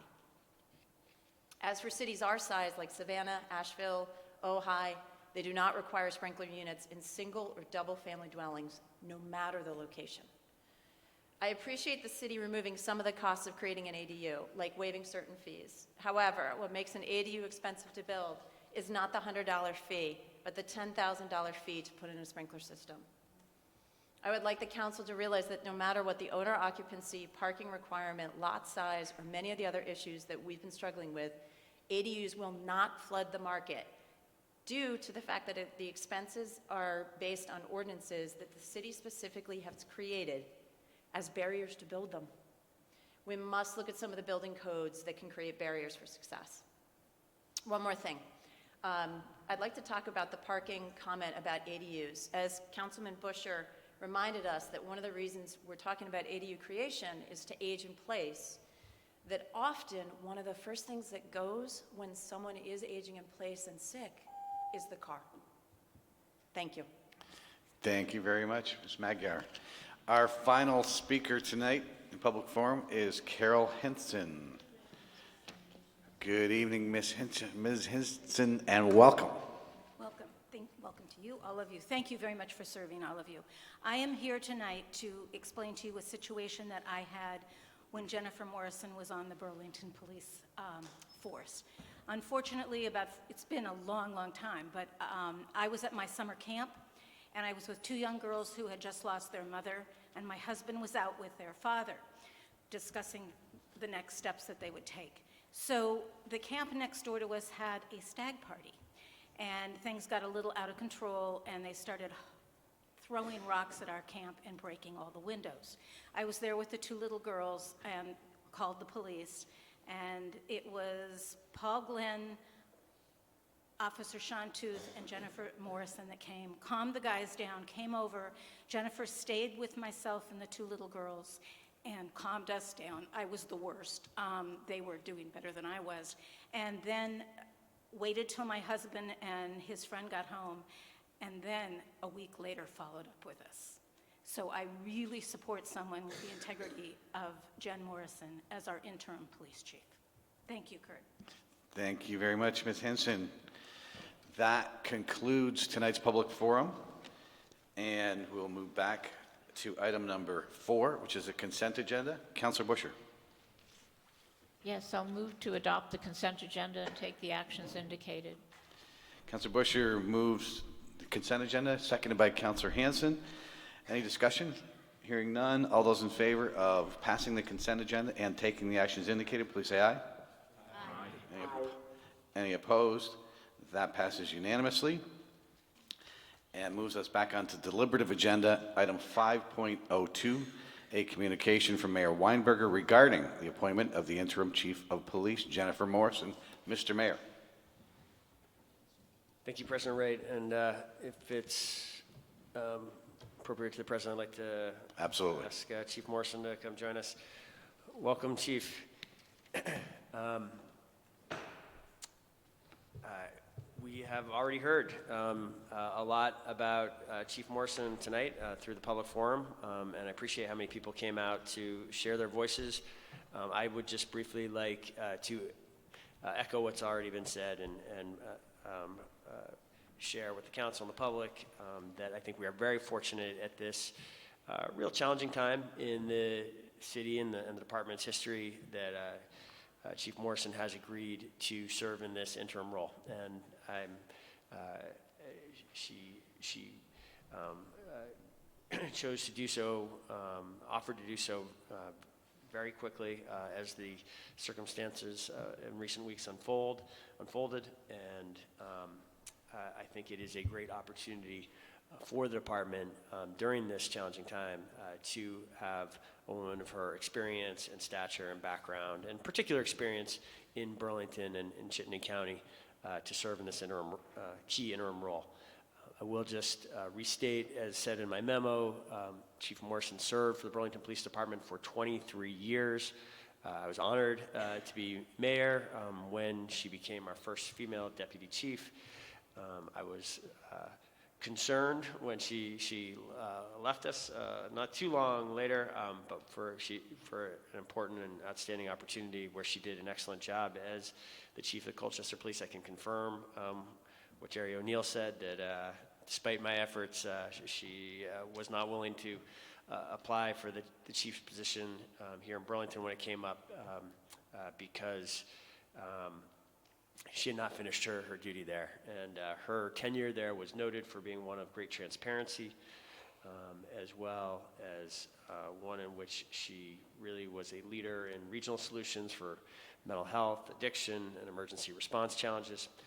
And I hope that Chief Morrison will get the council's strong support to serve in this interim role shortly. But before that, I'd like to, if it's okay with President Wright, ask Chief Morrison to share a few of her thoughts on the opportunity and the challenge before us. Absolutely. Thank you, Mr. Mayor. And Jen Morrison, thank you for being here tonight, and the floor is yours. Thank you, President Wright, and thank you to all the council for your service to the city, but also for being here tonight and affording me the opportunity to answer any questions you have. As the mayor said, I served from 1990 to 2013 at the Burlington Police Department. I proudly served this city and wore the uniform shared by my brothers and sisters in blue. And I had the opportunity to work in every bureau of the department during my time at BPD. I was afforded many opportunities both in the way of training and experience and in service in these different departments, from administration to investigations, CUSI, the Sex Crimes Unit, the Countywide Sex Crimes and Child Abuse Unit, as well as many, many years in the Patrol Division. I retired in 2013 to become the police chief in Colchester, where I spent just over 5 years and 2 weeks to be exact. I believe that in addition to my long experience, my long and varied experience, the fact that I'm an experienced educator and coach and consultant will be useful in this interim role. I believe that the characteristics for an interim chief are not necessarily exactly the same. There are certainly some that should be the same. But as an interim chief, I believe that my experience in those ways is very important. With my husband, we have raised 2 intelligent, caring, and accomplished daughters, all the while working shift work, being on call, working nights, weekends, and holidays.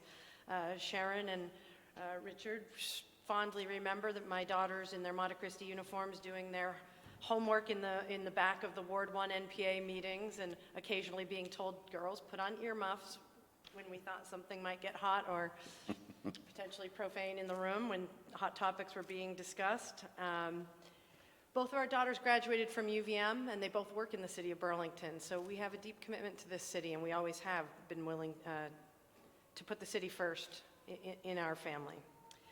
I was not exactly looking for a job. In fact, I was very, very busy in retirement, but duty called. And I could not turn away from the department and the community that shaped me as both an adult and as a law enforcement leader.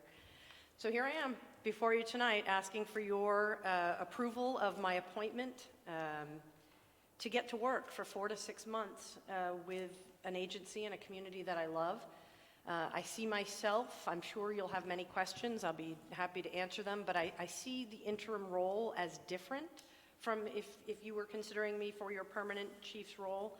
I see myself as a bridge, focusing internally and externally to improve communication, rebuild some trust where trust needs to be rebuilt, but mostly preparing the agency to receive a new chief, to prepare the agency to transition. There's been a lot of transition here in the last little bit. And the next 4 to 6 months, I see myself as being a steadying and experienced hand to make the department ready to receive a new chief in a open-minded way, to potentially resolve some internal issues that could be barriers to a smooth transition. And of course, to, as I was trained up to do by Kevin P. Scully and all the others in my past at Burlington, to continue to engage, work on community engagement, and to visit with stakeholders and engage in problem solving in a way that creates healthy and self-reliant community. Thank you, Jen. Appreciate that. And also, since you mentioned former Chief Scully, thank you for being here, Chief. Would you stand up? Thank you, Chief Scully, for your many years of service to the city of Burlington. We'll turn it over to the council now for questions. I'm just going to make a brief remark first. I have known you, Jen, for many years. I was thrilled when I heard that you were willing to take this job at a time of some turmoil at the top of the police department. I went to the press conference where you were announced.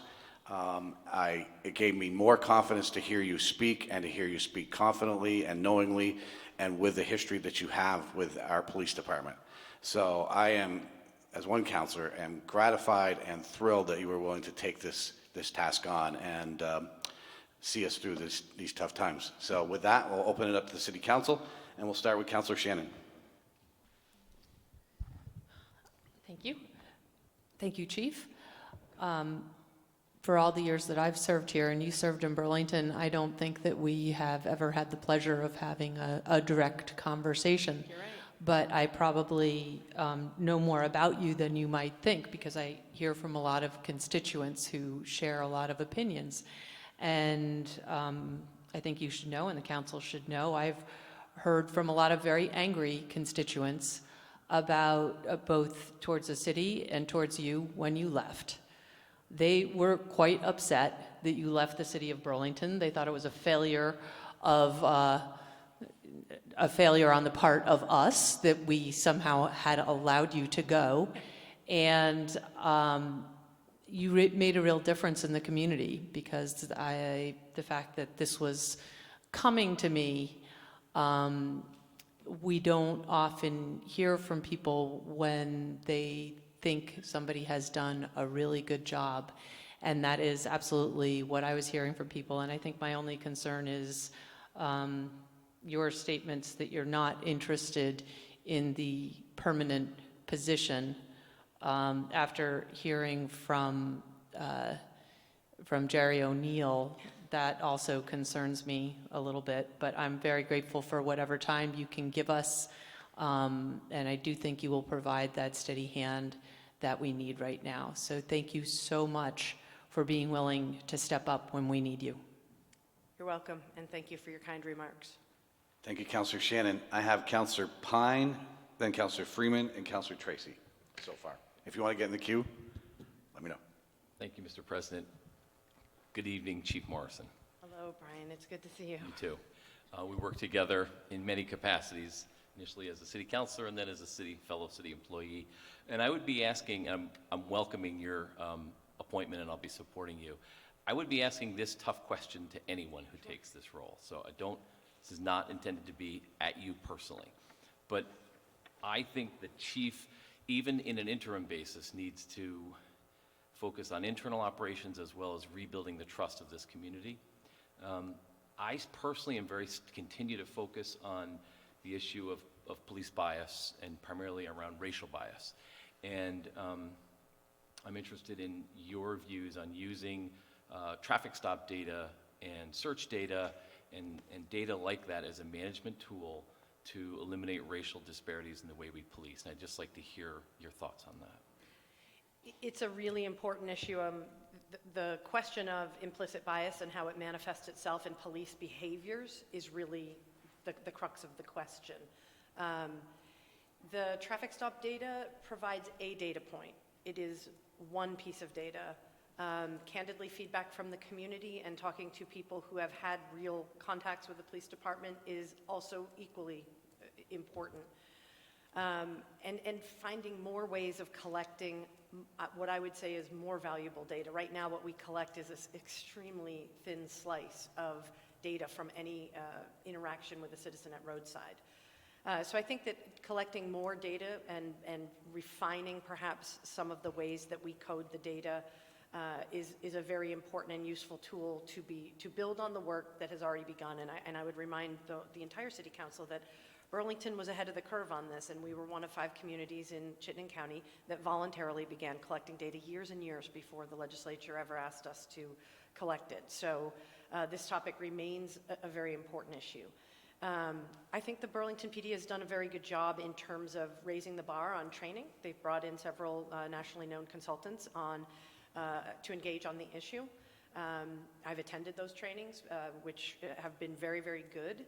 I also am a nationally recognized instructor on implicit bias curriculum as a chapter of a 3-week curriculum that I am a certified instructor on through the International Association of Chiefs of Police. So I am familiar with the original studies and data that inform a lot of the training that goes on around the country right now for police agencies and others on implicit bias. I would certainly look forward to continuing to share that knowledge and seek out avenues for more information. And I would definitely be in favor of Burlington PD being at the table or leading the charge on a statewide discussion on expanding the data that we do capture. Thank you on that, and I just want to follow up on the special committee, which I'm not on, but the special committee looking at police practices. around use of force and a number of other things, but I think primarily around use of force. Have you followed it, and what are your thoughts about what we could do differently to handle use of force incidents to have better outcomes that I think the whole community would like to see?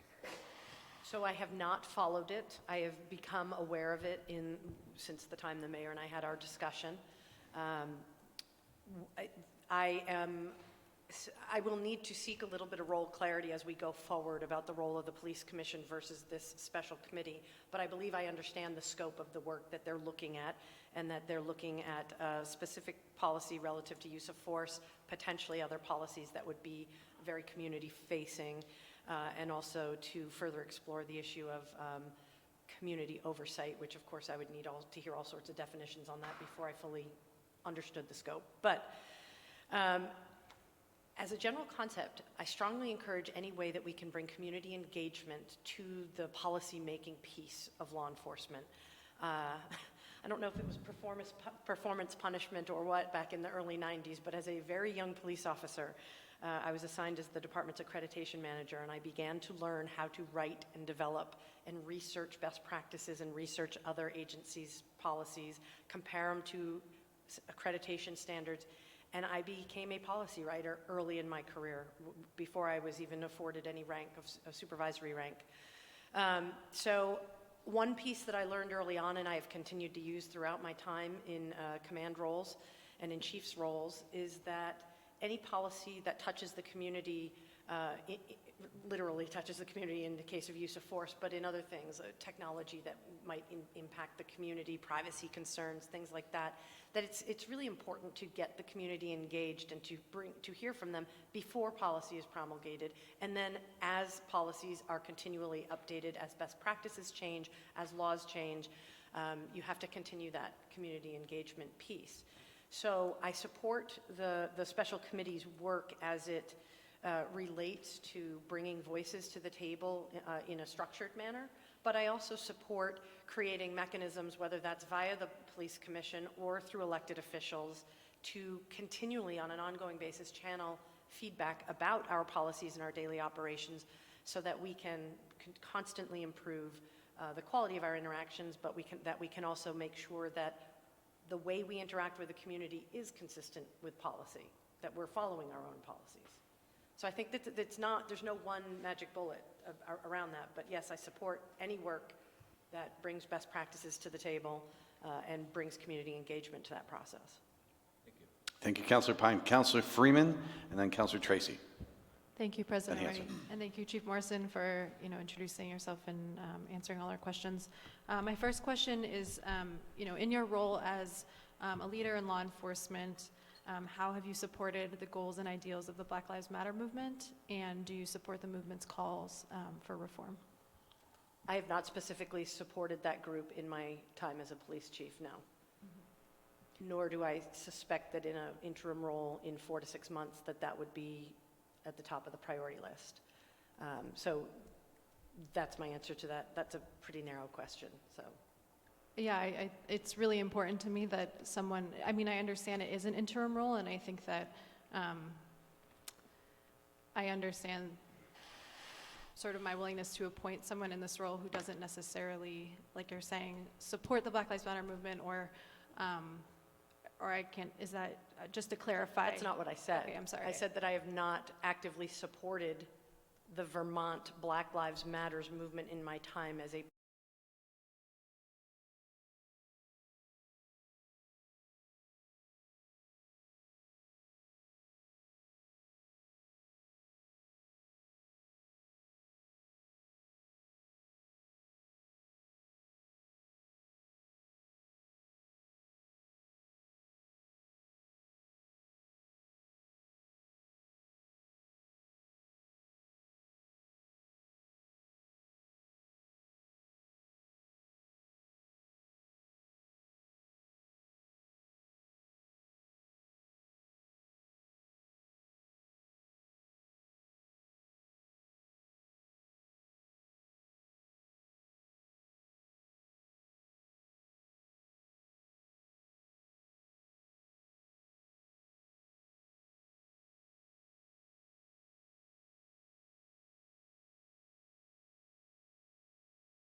Oh, maybe Councilor Shannon was just alerting you to that. Okay. Hi. So there are people watching. They're texting me, telling me they just lost the feed. So hopefully get that straightened up. Councilor Freeman? Yeah, Chief, I appreciate you clarifying that. I think my concern when I read that statement is because of so much of the audio and video that has been released has caused, a lot of people to see issues in conduct. But I do, I'm glad to hear that you support the use of those technologies, and I appreciate you clarifying that point. So thank you, and I look forward to hearing the rest of the questions. Thank you. Thank you, Councilor Freeman. Councilor Tracy, then Hinson, and Busher. Thank you for being here tonight. Certainly appreciate you being willing to put yourself up to the scrutiny coming out of retirement, and certainly appreciate your service to the city of Burlington. You're coming into what is a very challenging situation, to say the least, and one that in a department that has seen challenges prior to the incident that took place with former Chief Del Pozo around use of force, and specifically use of force against individuals of color. And then a use of force against an individual that resulted in his death. You saw a chief in that context also challenge the medical finding of that report. And then now we have a situation where we see what I've said and what I continue to feel was a cover-up take place, and a failure following up the revelation of that cover-up to take responsibility on the part of the administration. I think that this is challenging in terms of repairing trust and building. I think that accountability and taking personal accountability for mistakes that were made is crucial when this happens. So you said that you would like to rebuild trust, and I'm wondering what you think specifically you would do in order to build trust, and how you think what steps you would take, and whether you think that this administration has taken appropriate responsibility for what has taken place. Which administration, the police administration or the city's administration? The city administration. Well, first and foremost, I'm not going to look backwards. What has been done has been done. I do not own any of those decisions, so I will not take responsibility for them. I believe that my track record has been impeccable in terms of taking responsibility for things that either were my decision or happened under my watch, even if I was unaware of them. I believe that being transparent and open and communicating clearly with city leadership is the first step in rebuilding trust. I believe that holding people accountable for wrong actions in a manner that is proportional to the action that they took and not fueled by other people's passion for the issue. But I believe in taking swift, decisive, and proportional disciplinary action when the situation merits it is important.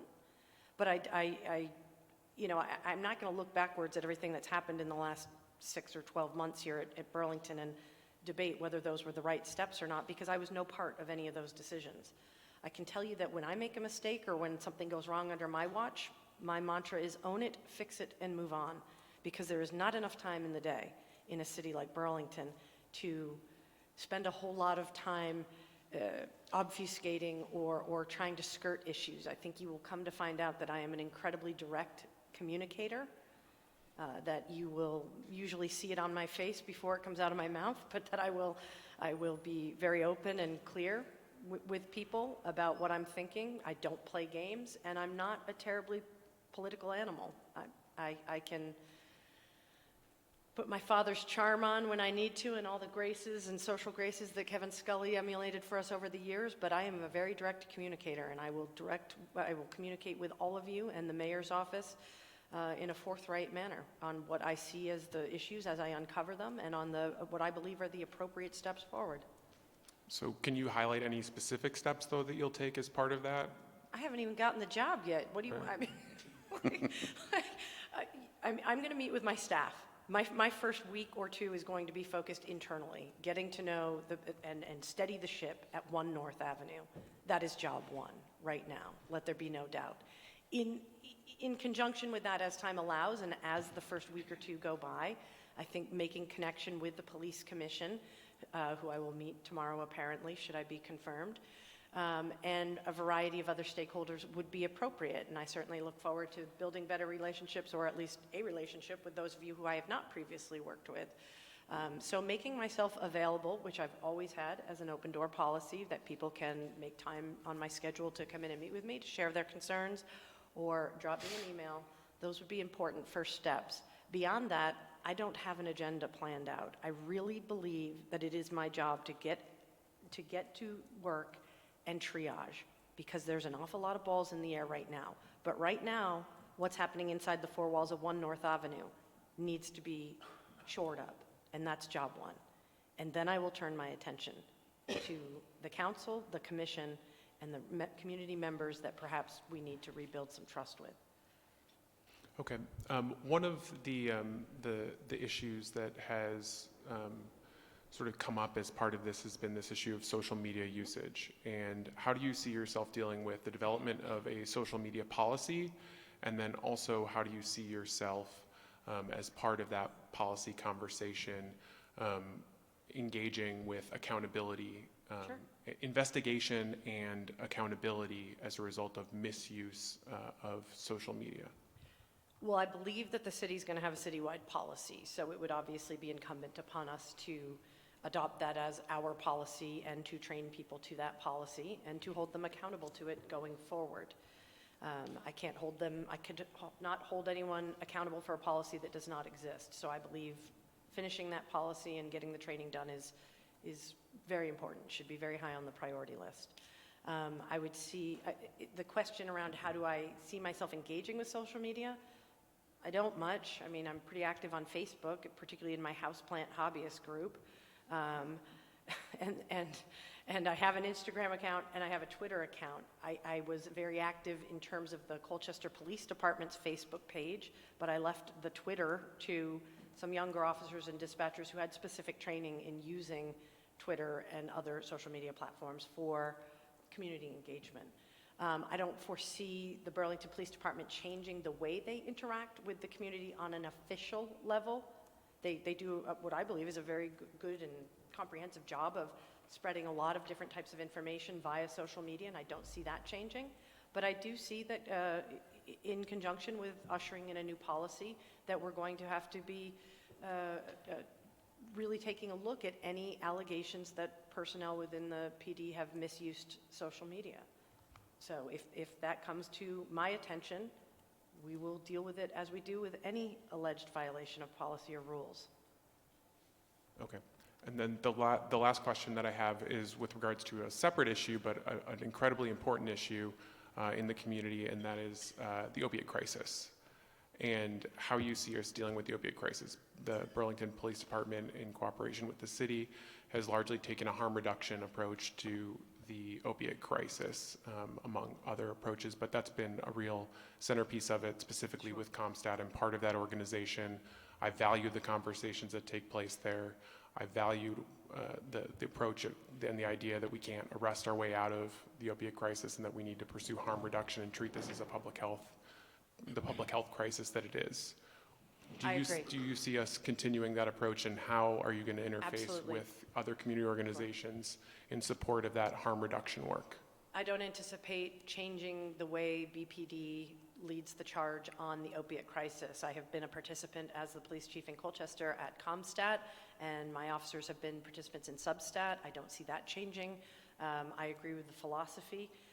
So in the 4 to 6 month window that we anticipate my tenure being, I don't believe we will be making any substantive changes to that unless they are to further the harm reduction work and continue to grow the excellent work that began under Chief Del Pozo and has been going, I think, remarkably well. Thank you very much. Thank you, Councilor Tracy. Councilor Hinson, then Councilor Busher, Jang, and Polino. Councilor Hinson.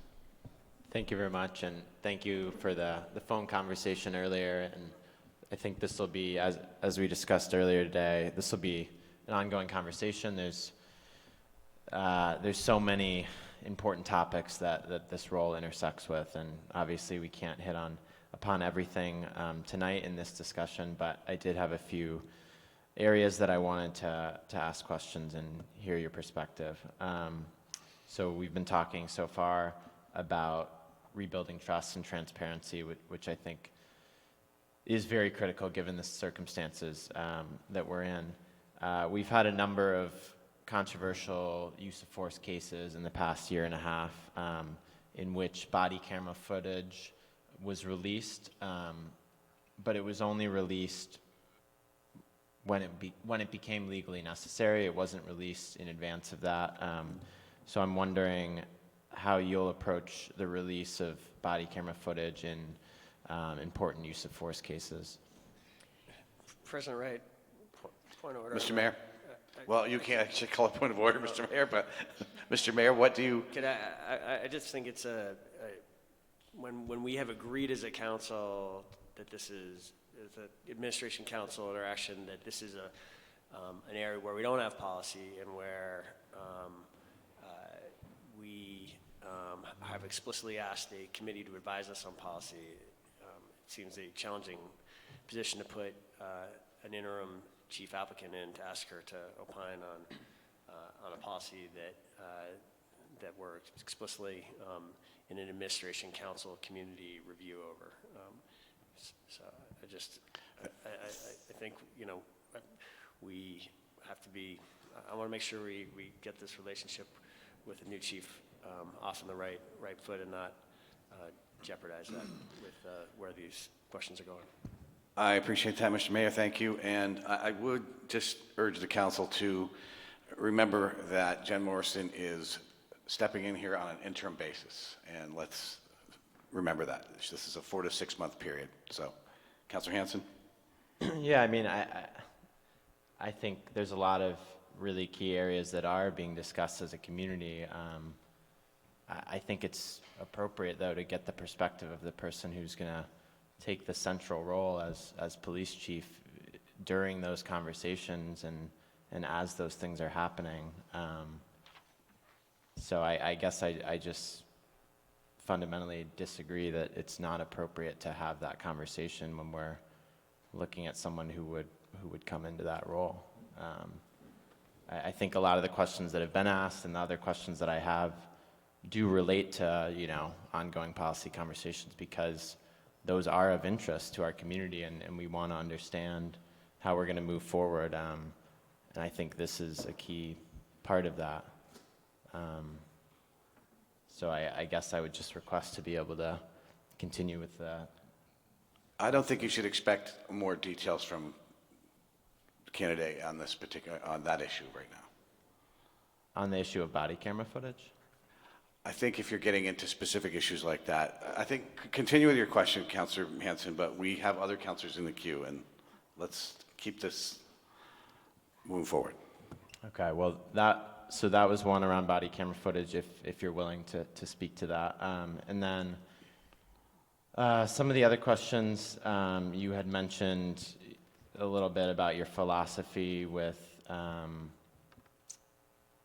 dealing with discipline and this idea of using proportionality to deal with it, and I think that's really important, and I just wanted to hear more of your philosophy there, specifically because that came up in community conversations last year around, there was a use of force case that led to a brain injury, and the discipline was less than a different incident around a small amount of beer, and we had these discussions about proportionality and the appropriateness of various disciplinary measures. So I just wanted to hear a bit more of your philosophy and approach around discipline in cases where policy is violated by officers. And again, Candidate Morrison, you can speak generally. I don't expect you to get into specifics of some previous case. Right. That's not what I'm asking. I was just framing up the question. Counselor, if I hear you correctly, I think that you are demonstrating a negative outcome bias, that you believe that if the outcome of a bad or out-of-policy behavior leads to a more significant outcome, that should be punished more than if the same behavior with not such a significant outcome happened, and I disagree with that. And in fact, that is something that you, as a leader, we have to caution ourselves against all the time. We all have a tendency to want to go with the negative outcome bias, which is you have infraction of Rule A by Officer A, and you have infraction of Rule A by Officer B. Two different outcomes happen, and we want to drop the hammer on Officer B. And that is not the way it is meant to be done. So if your question is along those lines, my answer is that body camera footage and release of it is a very, very complex issue, and I could not possibly begin to unpackage it with you tonight, but it is a decision that needs to be made in the totality of the circumstance, in consultation with prosecutors who are probably trying to prosecute a case, in consultation with, if there are any internal investigators or external investigators who are investigating and looking at the police actions, and obviously if a policy is developed with different parameters of timelines for release, community input is critical on that. So that's the best I can answer you on the release of body camera footage. It's a conversation that's very important. Certainly willing to be at the table or have representatives of BPD at the table because it's a really important conversation. But as it comes to discipline, my philosophy on discipline is to make sure that all of the information is obtained, that not only are investigative processes followed appropriately, because process is incredibly important in these things, but that we look at implementing progressive discipline, that we don't treat any one situation in a vacuum, and that when deciding discipline on any particular infraction, that discipline be proportional to the actual violation, not proportional to the reaction to it or the negative outcome that may have happened. So I believe that I have a pretty solid reputation as being a very warm and empathetic leader who is completely unafraid to put a boot in people's backside when they need it. And that's the balance that I strike.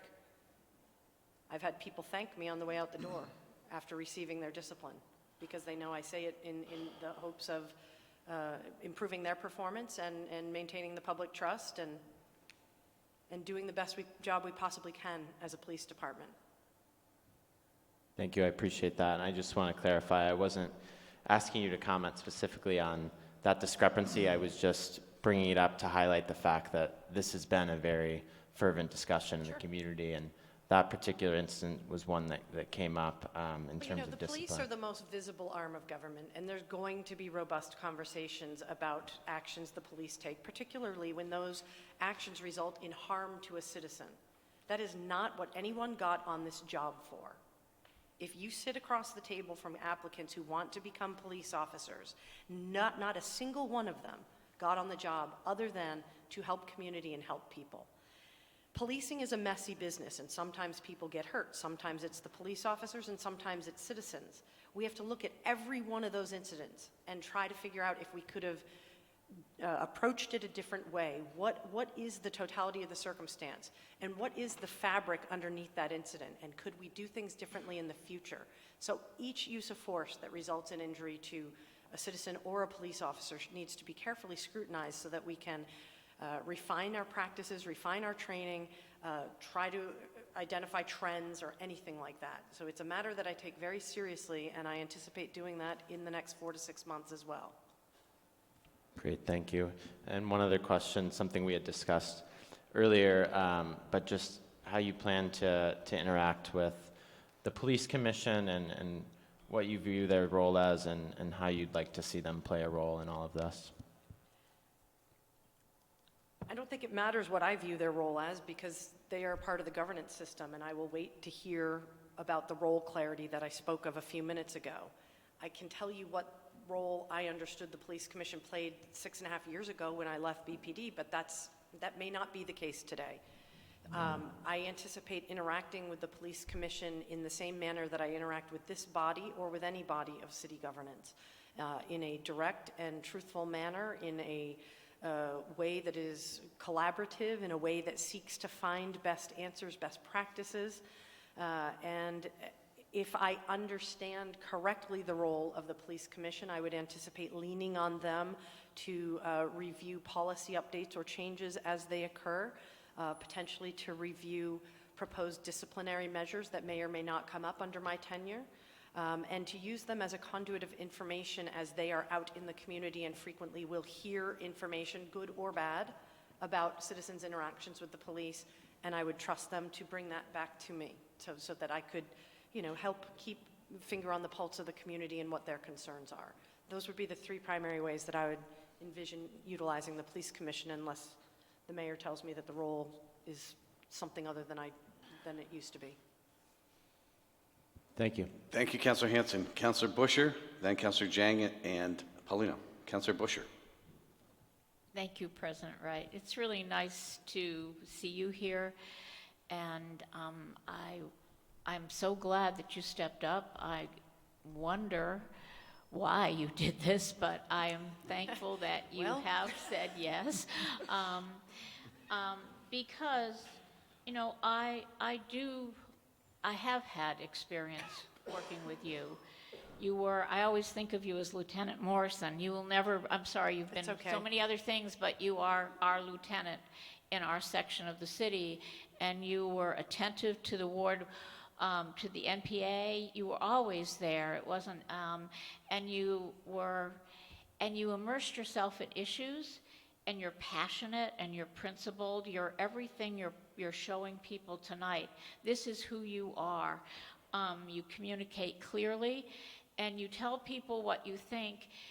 You are someone who doesn't dilute it or change it when you're speaking to someone who has a different position. You are frank and honest, and so I think that is really something that this community needs, is someone that tells them what they need. A chief that is direct and clear and honest about their position.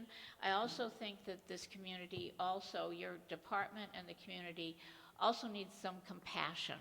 Absolutely. Because this has been incredibly stressful for everybody.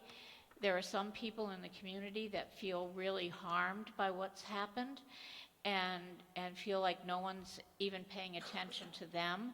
There are others who don't really understand what's happened and question why we've lost our police chief.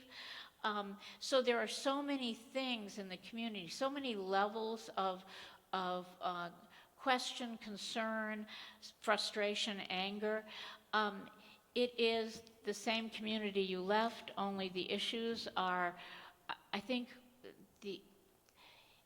everything is right here on the surface. It's not buried, it's really raw. And so you're interim, and I don't expect you to solve the world's problems or Burlington's problems in 4 to 6 months. But I hope you can help us go in the right direction. And I think you'll see that this council has also changed, and there are people who are as passionate as you are, but have a very different position or opinion. And I'm hoping that we can find a way to hear each other, because we collectively are one community. And I think that's really what I see you offering us, is a way to hear each other and move us beyond where we are right now. So thank you very much. You're welcome, Councillor. And I appreciate your comments, and I want to point out that I believe over the years, as I've matured, that I am very capable of disagreeing without being disagreeable. And I'm also able to hear people's perspectives and I invite differing perspectives. And I consider them. And I, in fact, got into a habit about 6 years ago of whenever I have an important decision to make and I have other decision makers or influencers around me, I specifically appoint one of them to be the devil's advocate, because I don't need a bunch of yes people around me. I need people who are going to say, okay, here's the downside of if we do that, or whatever. So I specifically task people with taking the opposite view so that we don't get groupthink and we don't charge ahead without looking at something from all angles. So I appreciate your comments. I probably got knocked a few times in my performance evaluations as a young supervisor for being too direct, but it is who I am, and that's what you get if you confirm me. Thank you. Thank you, Councillor Busher. Councillor Jang, and then Councillor Paulino. And then we should be moving towards completion. Yes. Councillor Jang. Thank you, President. Thank you for being here, Chief Jennifer. I don't want to assume, but I just want to know if you live in Burlington. I do not. I do not. I never have. I served here for 23 years and never once lived here. Okay. And do you see yourself going more than 6 months? No, I do not. So basically, no more than 6 months, doesn't matter what. I mean, the 6-month deadline is based on a family circumstance that we anticipate I will be unavailable by July 7th, that I would be unable to serve. So the 4 to 6 months is basically the timeline that I believe the mayor laid out for running a process and selecting a new chief, and it happens to coincide perfectly with my family's ability to accommodate me going back to work full-time. And during your remarks in the beginning, you made it clear that there are distinctions between a chief and an interim chief. I think there are differences around vision and what one hopes to accomplish. Yeah, but can you let me finish? Sure, I'm sorry. Yes, no, thank you. You outlined that there are differences between a chief and an interim chief. And also, you did talk about the sense of duty that, brings you up. But personally, I just wanted you to help me understand, should you focus more on the duty other than you here just for 6 months, or should you focus on that more? Can you tell me more about just the duty, like the job that you are going to take? Yes. Can you tell me more about that? If I understood your question correctly, you're asking me to elaborate on my sense of duty to the city when the mayor called and asked me to serve. Yes, and also not 6 months or forever. Okay. So I can't serve longer because of my husband's medical condition. So it's not possible. So that's why the 4 to 6 month time frame sort of seemed serendipitous. That happens to be the amount of time we have before he undergoes some very complex medical procedures. So I will be a full-time caregiver in approximately 6 months. The sense of duty, I think if you ask anyone who has served and loved this city and served proudly, when you see a place, an organization or a person or a group of people that you love who are hurting, and you know that you have skills, knowledge, and ability that can help, and somebody asks you to help, as I said, we all got into this career because we are helpers. We are in a helping profession. And particularly when the skill set needed in this interim role is so consistent with what I can bring to the table, there was no way I could say no. I mean, I'd love to say it's just because I like the mayor so much, but I've said no to him before. So it just seemed like all the stars and planets lined up together. The mayor contacted me very shortly after we became aware of the specific plan for our family going forward. The time frames lined up, and the task laid ahead of me is a very good fit for my skills. And I believe I can bring something very positive to an organization and a community that I love and that has provided so much for me. Thank you. I think it's a great answer. And I think, personally, I salute your confidence. I salute also that you are a woman. I salute that you have the experience. You provided expertise elsewhere. And I salute that you are here. Right? Thank you. But I would have really personally would have wanted the mayor to pick someone who is already in the police department. But that's his choice, right? But you being here in front of us, I salute that. And I salute just the womanness. Yeah, the strongness. But now here is a question about, the community. And I think during your remarks, I haven't heard anything specific to the community members. Like how do you envision, working with them in alleviating the burden that they have currently because of so many scandals that has happened. And I think you did talk about clearly your first job would be the walls. Mm-hmm. It will be there, and then you talked about the council and the administration. But can you tell me how would you let people know that you're safe, that we take care of you? How would you do that during those 4 to 6 months? Right, I'd have to be everywhere. You'd have to clone me many, many times to be able to do all of that and reach all of the community members who might need reaching in 4 to 6 months. So that's where I think it's incumbent on me to infuse the philosophy of approachability and engaging in these conversations. Some of them are difficult with community members down through every level of the organization. The chief cannot be the only person going out trying to repair broken trust or confusion, address the confusion that one of you spoke of. It has to be all hands on deck to recognize right now that rebuilding and sustaining public trust is our #1 priority. And it always has been. That mission has not changed in the 155 years of the Burlington Police Department. Maintaining the public trust and therefore our legitimacy and authority has always been job one. It's harder at times than others. So I think that the answer is twofold. One, systemically, I need to make sure that all members of the department are out there as ambassadors for the police department, being willing to answer uncomfortable questions or hard questions, being truthful and accountable with the public, and being human. This is a tough time, but it's not the worst time the PD has ever gone through. It's a tough time, and we need to get over it. We need to turn the corner and get back to doing the outstanding police work. Not that I think it stopped, but we need to put our focus back on all the outstanding police work that the men and women of the department have been doing every single day.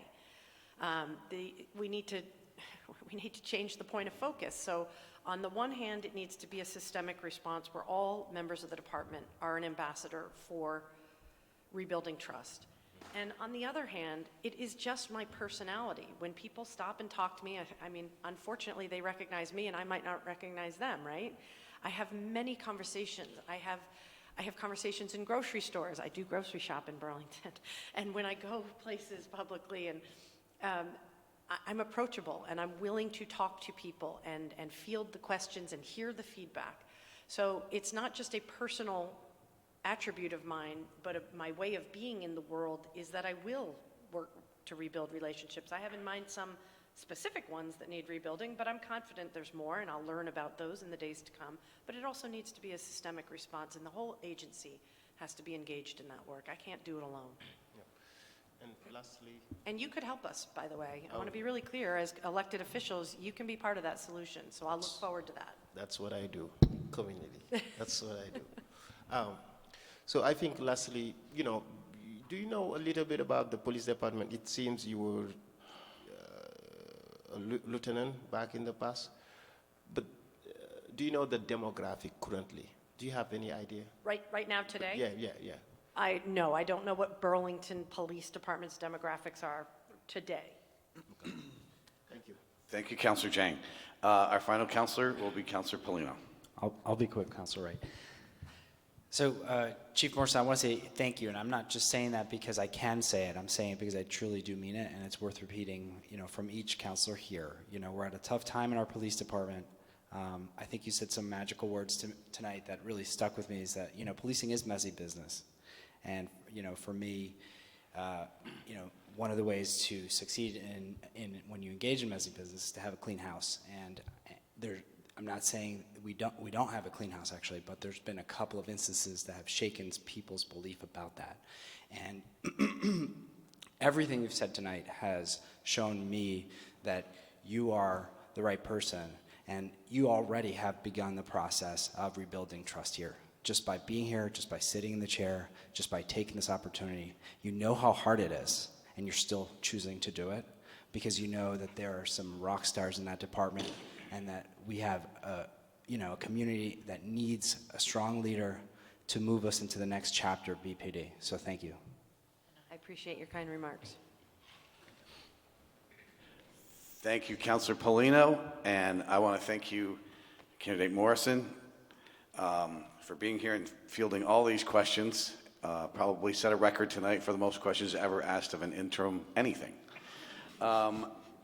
With that, I'm going to look to Councillor Mason to make a motion, please. I would like to make a motion, President Wright, to confirm the appointment of as interim police chief Jennifer Morrison. Motion made by Councillor Mason, seconded by Councillor Shannon. All those in favor of the motion, please say aye. Aye. Any opposed?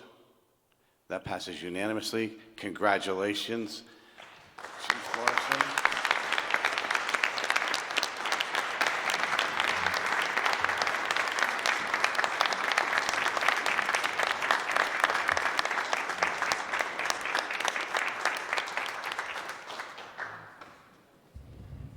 I know the mayor wants to make a couple more remarks. Mr. Mayor, I probably should have gone to you before that, but Chief Morrison, again, thank you.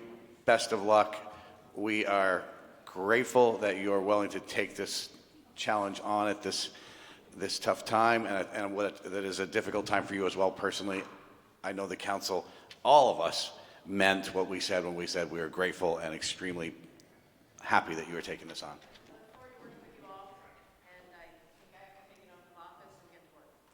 Thank you. Mr. Mayor. Thank you, President Wright. I think I need to go administer that oath in a moment, but we've heard. Thank you to the council for the support of this interim plan. Mostly what I was hoping to say was just two related things. One, I wanted to thank Deputy Chief John Murad for the excellent work he did during his busy and unexpected time as the acting chief. We were very fortunate to have Chief Murad able to step in that role. Thank you. I also wanted to make sure that the council and the public saw the other parts of the memo shared with you tonight, which is the current plan for how we will move forward with a process for securing the next permanent chief. And I, again, as I said in the memo, would welcome feedback from the council and the public on that process. I'll be going to the police commission tomorrow to start the conversation, including them in that process as well. And we are envisioning this being a community engaged process from start to finish. So thank you, President Wright. Thank you, Mr. Mayor. Are you able to administer the oath right here, or do you need to go out in the hallway? I think it'd be great to do it right here if you're able to.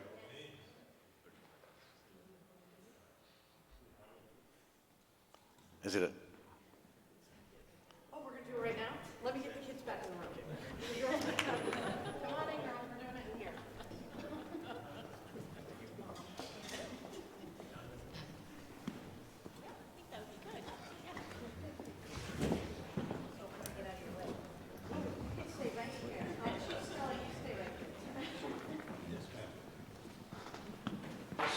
She's giving you the orders now, Chief Scully.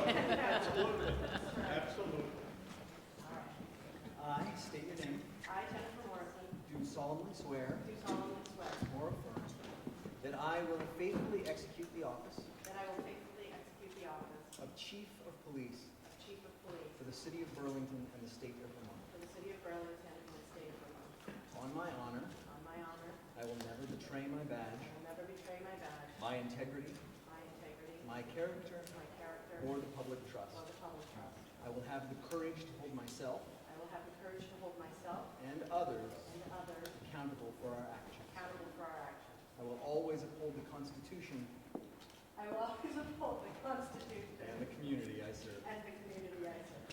I will therein do equal right and justice I will therein do equal right and justice to all men and women to all men and women to the best of my judgment and ability, to the best of my judgment and ability, according to the laws of this state according to the laws of this state and the United States of America, and the United States of America, under the pains and penalties of perjury. under the pains and penalties of perjury, so help me God.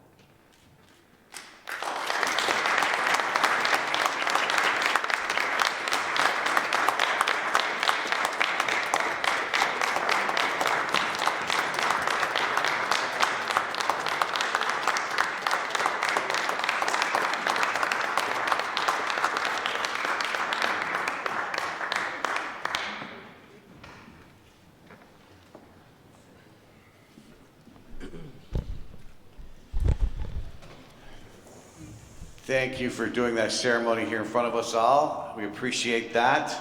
Again, thank you to former Chief Scully for being here.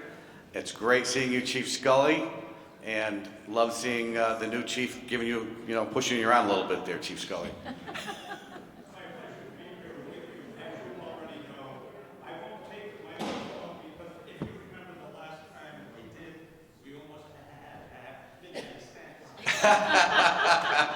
We always love hearing from you, Chief Scully.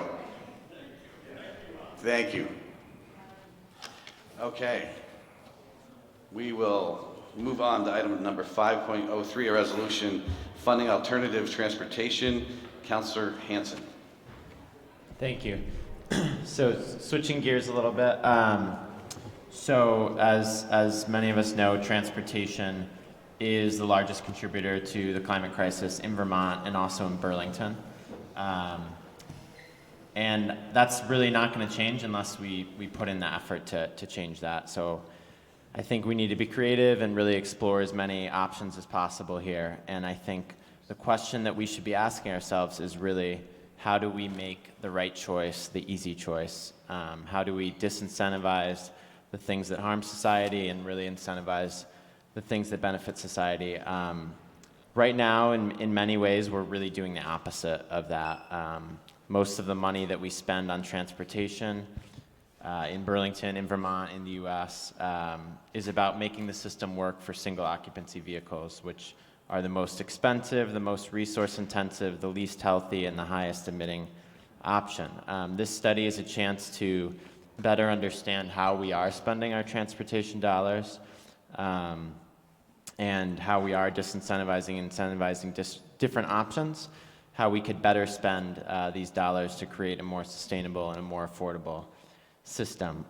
We desperately need to identify funding sources that can be used to make alternative transportation a better option for more people.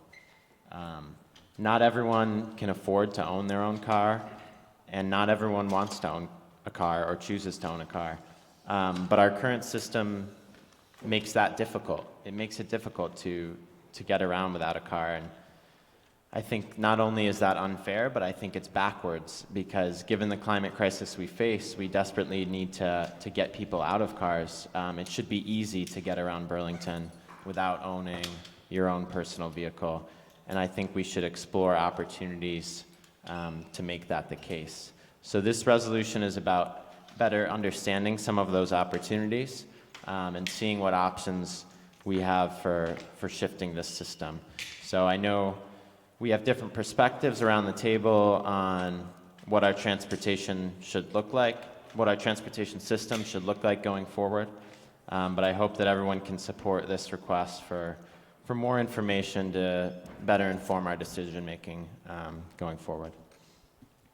Oh, and one other thing I want to note before I give up the mic is Councillor Busher raised a good point that in the analysis that was listed in the whereas clauses, it left out the figure of how much society pays to support a dollar spent on traveling by bicycle, and it was 8 pennies.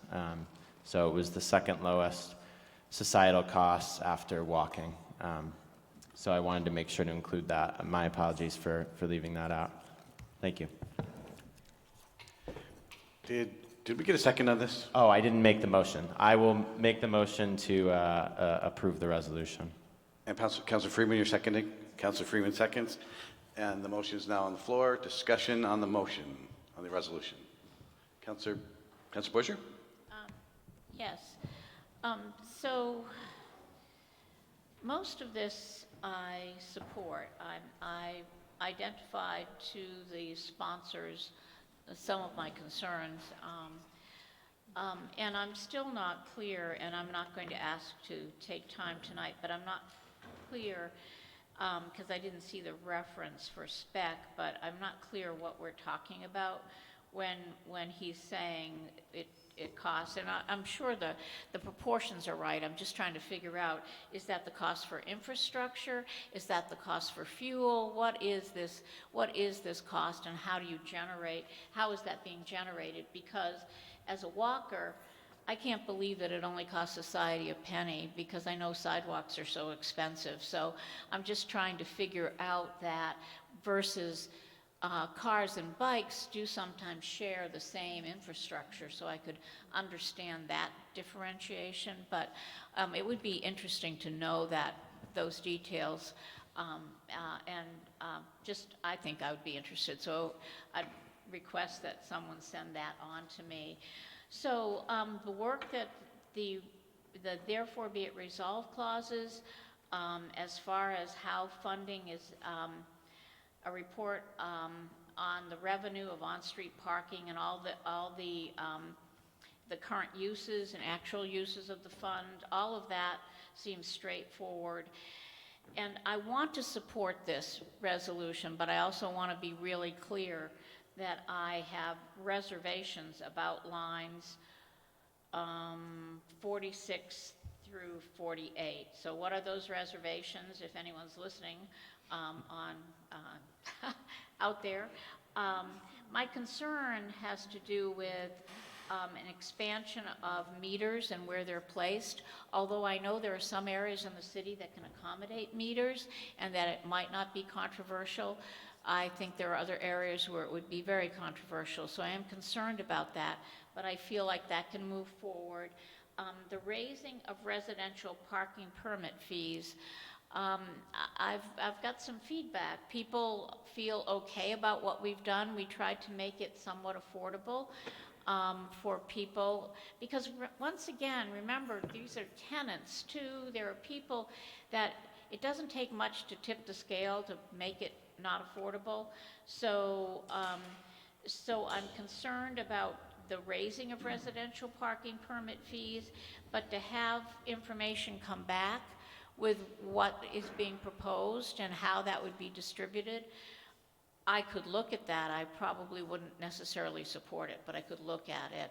And then the last piece is the expansion of hours for parking. For some on the council who have been here, I've worked really hard to reduce those hours. They were later in the evening, and we've rolled them back because it was actually, and it took quite a while, but the business community actually started complaining about how they were feeling the impact of having parking, paying for parking well into the evening. And so I'm not there for that portion. Having said that, I can support it, but have the clerk's office note my opposition, or my opposition to expansion of parking hours and the other reservations that I noted. So those are my comments. Thank you. Thank you, Councilor Busher. Councilor Tracy. Thank you. I just want to be, I will be supporting this. I appreciate the work that Councilor Hinson did to bring this to the Transportation and Utilities Committee, the conversation that we had at committee, as well as the willingness of DPW staff and Director Spencer to consider this and provide feedback on the timeline, as well as willingness to do the work. I would like to see this information. I think it'd be very helpful for us in a policymaking context to just have this succinctly provided to us in a report so that we can really understand the true cost of providing these resources and how we might fund them, and how also we might consider creating alternatives to driving in the city. And in reality, we're going to have to do something different than our current status quo if we want that to change. And so, and sometimes those strategies and those things will cost money. And so I think it's important that we have all these facts on the table. And I just want to be clear that this is a report bill, basically or a report resolution asking for a report. There may be policy, there might be policy that emerges from it, but this resolution itself is specific to gathering information. So I just want to be very clear about that. And then I also just want to center this conversation on the climate crisis in which we find ourselves, and the need to really question the status quo in which we find ourselves. This council declared a climate crisis and recognized fully the seriousness of the situation in which we find ourselves. And I think that we need to be questioning the status quo, looking for information about that status quo, and really considering how we might do things differently in the future. Thank you. Thank you, Councilor Tracy. Councilor Polino. So I think I'll raise the same objections I raised at committee level, which is, this resolution presents an interesting debate that we don't need to have tonight, but I just like to put it in everybody's ear for when the numbers, the report does come back, which is, at what point it seeks to make meaningful change, which I totally agree with. But on the other hand, we need to be respectful of people that want to be able to drive here and park their car and go watch a movie and go shop on Church Street. And, to make that more expensive because, a certain part of the population thinks they should ride a bike, given our weather conditions and other limitations, it puts an interesting debate on how far we're willing to go. And I mentioned this at committee, but, I was really disappointed when Burlington extended the hours for parking. I thought that was one of the things that made Burlington unique. And to extend that even further, I appreciate Sundays. So those are it's the little things that sort of makes Burlington special, and I just think that I don't think we'll ever find a lot of revenue in parking to make the meaningful change that we want, but we would have to look at other sources. Thank you, Councilor Paulino. Mr. Mayor. Thank you, President Wright. I just want to say I welcome the thinking behind this motion and the push to explore whether there are ways we could create local sources to help expand mass transit. I think is a worthy question, and administration will put its back into coming back and seeing if we can come up with some creative ideas and make some progress in this area. Thank you, Mr. Mayor. Councilor Hinson. Yep. Just to briefly respond, in terms of the numbers that Councilor Busher referenced, I did send several resources and where Jeff Speck had sourced this from. It does get very complicated very quick, but some of the costs that it's looking at in terms of what society pays have to do with the infrastructure, of course, but also emissions, congestion, noise pollution, and then also health impacts, including accidents. So, yeah, there's a lot more resources that I sent along, and happy to share those with anyone who's interested. In terms of the broader debate about these changes, I mean, I think it is going to be an extensive and robust debate. I think we are in a crisis, and a crisis demands rapid and real change, which inherently is going to be uncomfortable and controversial. So I won't get too far ahead of the debate other than to say that I think while these changes are going to be an adjustment, they are necessary given the alternative, which I think the alternative of not transforming our transportation system, I think is a climate disaster, and that's where we're headed right now unless we move quickly on this. So I look forward to continuing that discussion and debate going forward. Thank you, Councilor Hinson, and I think we're ready for what will need to be a roll call vote on this, because I will be voting no on this. So I'll make my brief comment just to conclude this, just so people understand. I'm voting no because of that last paragraph referenced by Councilor Busher and the same concerns represented by Councilor Paulino.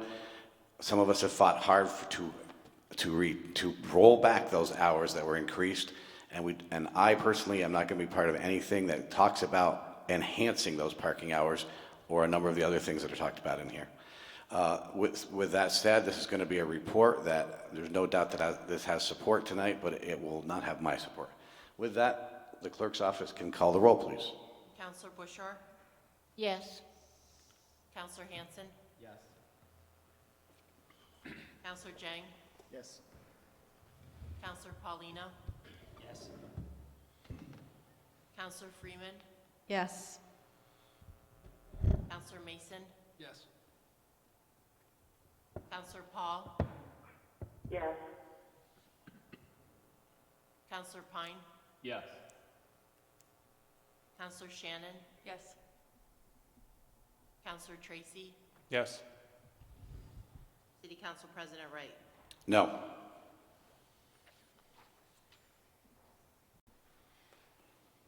Ten ayes, 1 nay, 1 absent. The resolution passes by a vote of 10-1, and we'll go forward with that report.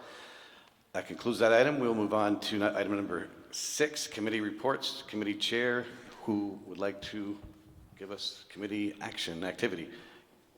Chair Tracy.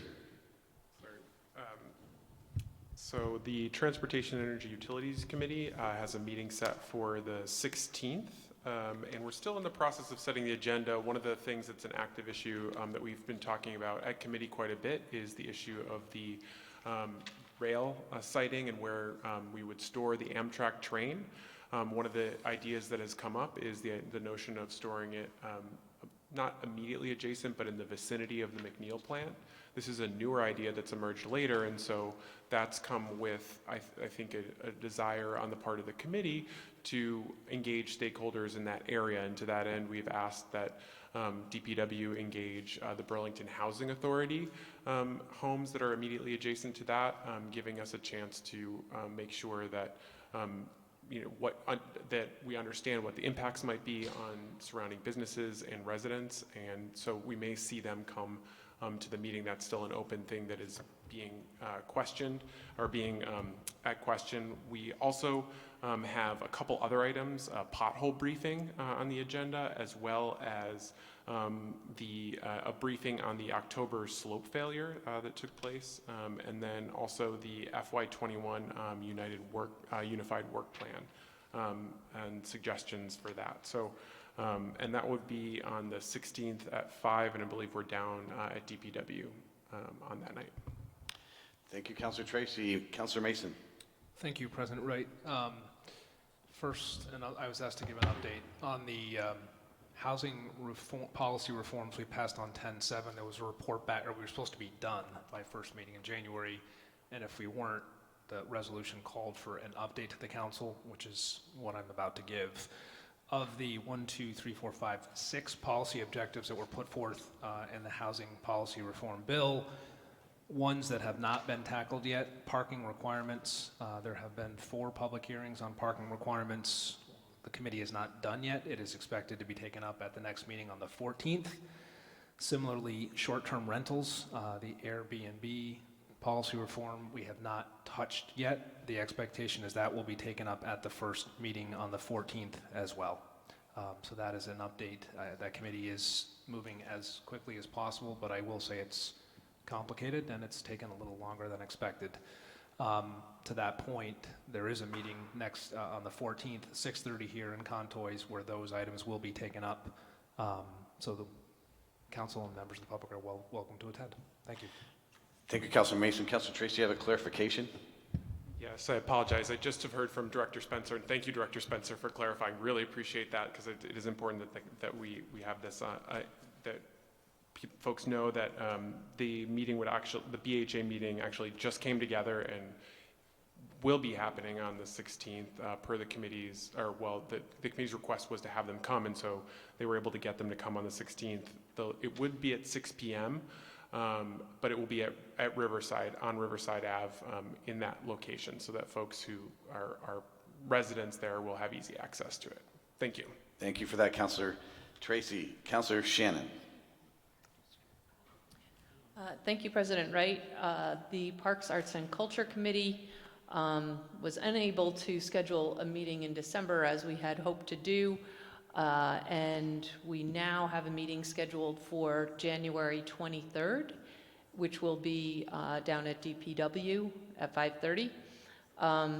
We have a lot on our agenda, including an update on Memorial Auditorium, the Moran Frame Project,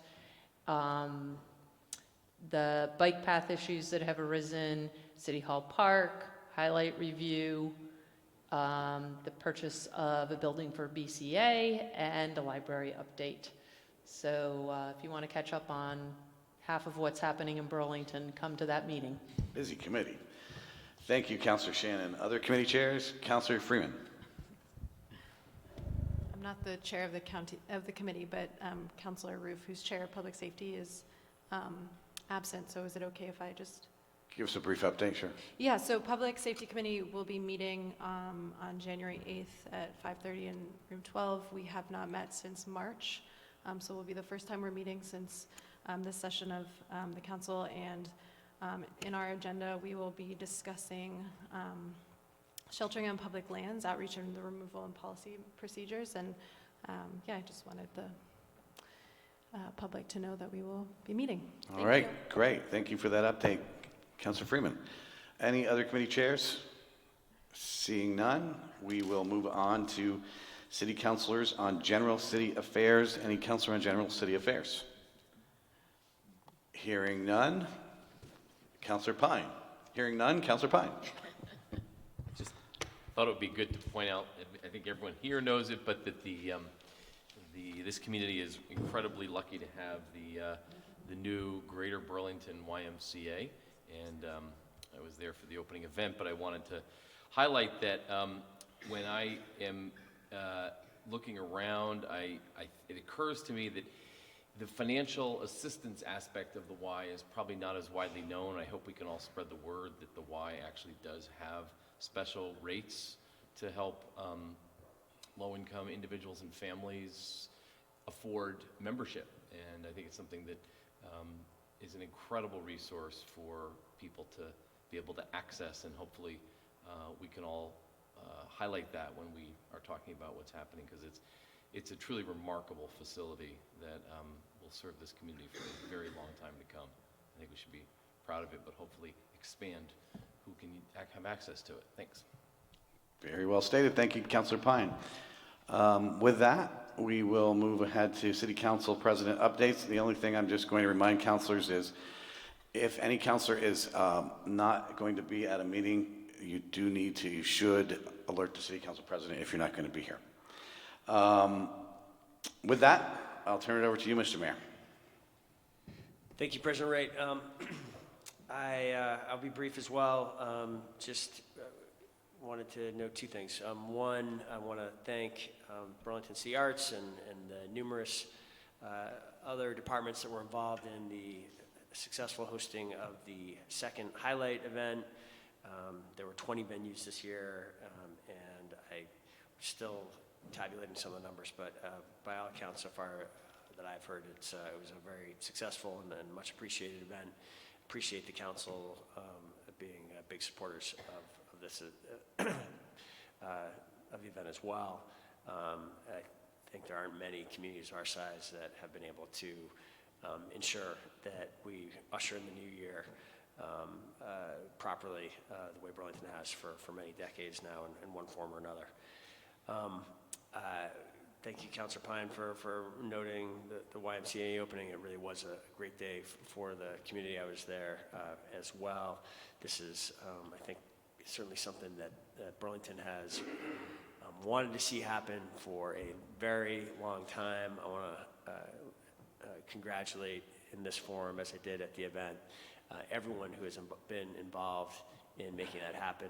It did not happen for a long time, and there were many moments in recent years where it could have gone a different direction. I think we're very fortunate that there is leadership at the Y, on the board, at the executive director level, that we're committed to keeping the Y what it has been for more than 150 years now, a downtown Burlington organization. Many comparable organizations have moved off to the suburbs. I think we're very fortunate that they have made this massive commitment to be here for generations to come. The city was part of that solution in a number of ways. In particular, the program that we created together, the Early Learning Initiative, gave the city the ability to be a minor financial contributor to that project because of the over 40 new high-quality infant and toddler childcare slots that will be being created at that facility over the months to come. So it was a great day, and it is a great facility. I was there earlier today as well, and I appreciate Councillor Pine's point that we should all spread the word and continue to do everything we can to support the Y in their new home. President Wright, that's all I got for tonight. All right. Thank you, Mr. Mayor. I just heard from one councillor. I just want to clarify. My remark was not aimed at any particular councillor. There have been a few instances lately where I have not known when a councillor wasn't going to be here. That was not directed. Actually, I did know Councillor Paul was not going to be here and would be joining us by phone. So my apologies, Councillor Paul. Item number 10 is a communication from City Attorney Blackwood regarding expected executive sessions. There are two topics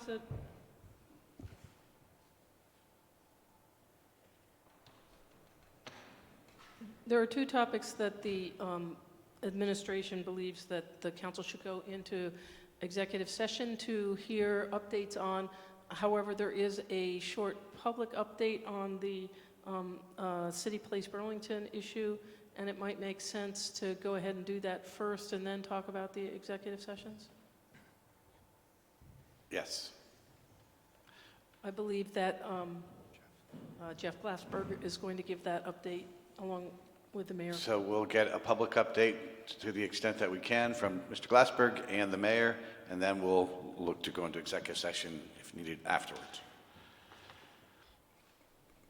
Mr. Glassberg, did you want to speak first, Mr. Mayor? No. Okay. Good evening. Happy New Year. Happy New Year. In advance of executive session, in which the intent will be to talk about terms for negotiating an amendment to the development agreement, I just wanted to quickly recap the last 90 days. We've had an extended period of time in which there's been little activity. Since the end of September, there have been a number of milestones that have been reached. In October, the developer undertook the initial restoration of the right-of-way, including sidewalk and parking on Cherry and Bank Streets. There was a payment to the city in the aggregate sum of $272,000 for a range of fees and charges, including support for a holiday period parking subsidy and promotion. There was a presentation to the council on October 28th of new design concepts for redevelopment of the former mall property, as well as the former Macy's. In November, we saw the delivery of more detailed program and design for that mid-block development. We received written confirmations from the developer regarding their commitments that were necessary for us to include in a submission to VEPSI for a request for a substantial change to the project. There was more substantial development of a plan and program for housing UVMMC in a redeveloped Macy's building. And perhaps most importantly, there was the opening of 2 newly remodeled public bathrooms in the mall. In December, there was a review by UVMMC, the city, and the developer to move the process of redeveloping Macy's along. There was a meeting after the supportive vote by the city council. There was a meeting with VEPSI on December 19th. The action taken by VEPSI at that point was to defer the city's request for a substantial change. That actually was a reasonable outcome for us. It preserves the opportunity to use TIF for payment of the cost associated with constructing public improvements. And as importantly, there was also a good response from the staff and board of VEPSI. They appreciated our transparency, coming to them with changes, being upfront about that. They also left us with what we really needed, which is room to negotiate. And so they were supportive of the city's requests on that front. Then further in December, the developer of the property did take steps necessary to schedule an appearance before the Technical Review Committee on January 9th. That occurs later this week, and that's an important step in the process of submitting revised permit applications for both redevelopment of the mall site as well as the Macy's property. That's a recap of what has happened over the past 90 days. The biggest thing that has not happened that I know is a disappointment to all of you, it's a disappointment to me as well, the complete lack of public engagement by the developer. It is despite repeated requests and effort, but I wanted to acknowledge that publicly. They have not done what we had asked them to do and what we expected they would commit to do. So there are further steps to take there. There are also a number of issues now that we need to consider in forming the city's negotiating posture, in looking at amending the development agreement, and those items I'll leave for executive session. All right. Thank you for that presentation. And are we ready then to move into executive session? I believe that Mr. Glassberg's already given you an idea of the subject of the executive session would be looking at the contract, the development agreement, and potential other terms. In addition, I think there are kind of broader topics around that, that contract and the negotiation that we would like to discuss, and perhaps you may have some questions that would be covered under attorney-client communication as well. So if you were willing to make a finding that premature general public knowledge would clearly place the city at a disadvantage, that would be your first motion. Okay, we have another executive session. We'll do that one separately? Yes. Okay. Councilor Mason? I'd like to make the finding as outlined by Attorney Blackwood. So, Councilor Mason has moved the findings. Second? Need a second to the second by Councilor Busher. Any discussion? Hearing none, all those in favor of that motion on the findings, please say aye. Aye. Any opposed? That passes unanimously. Councilor Mason for the next motion. I would say subject to the second motion that's going to be made, or do you want to make the finding motion and then go into executive session, or what?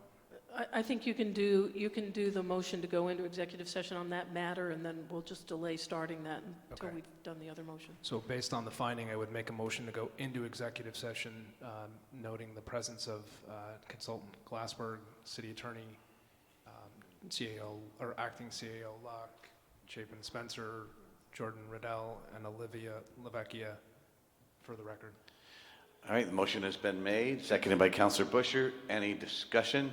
I just had I wanted to ask a follow-up question about the public engagement aspect, and I figured that would be better in public session. Is that Mr. Glassberg, appropriate? before we vote to go to executive session? Thank you.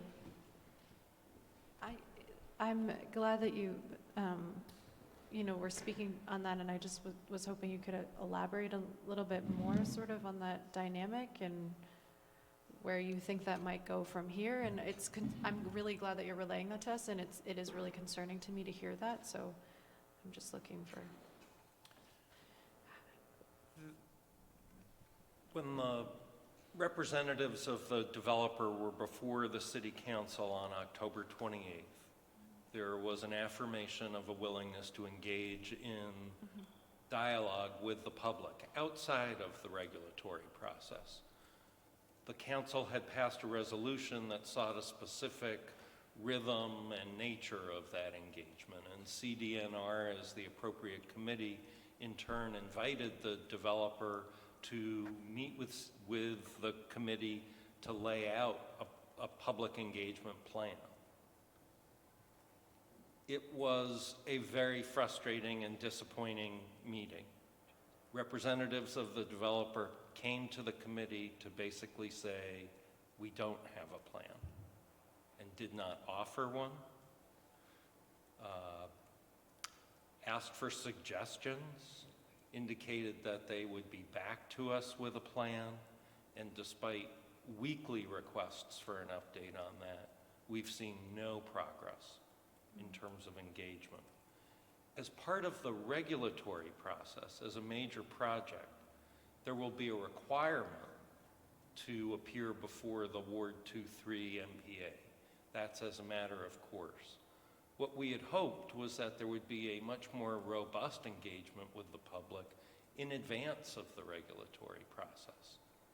That has not occurred. Thank you for elaborating. So what options do we have then at this point to, I hear what you're saying, we're trying to engage with them. It's so frustrating. I think the community really wants that aspect.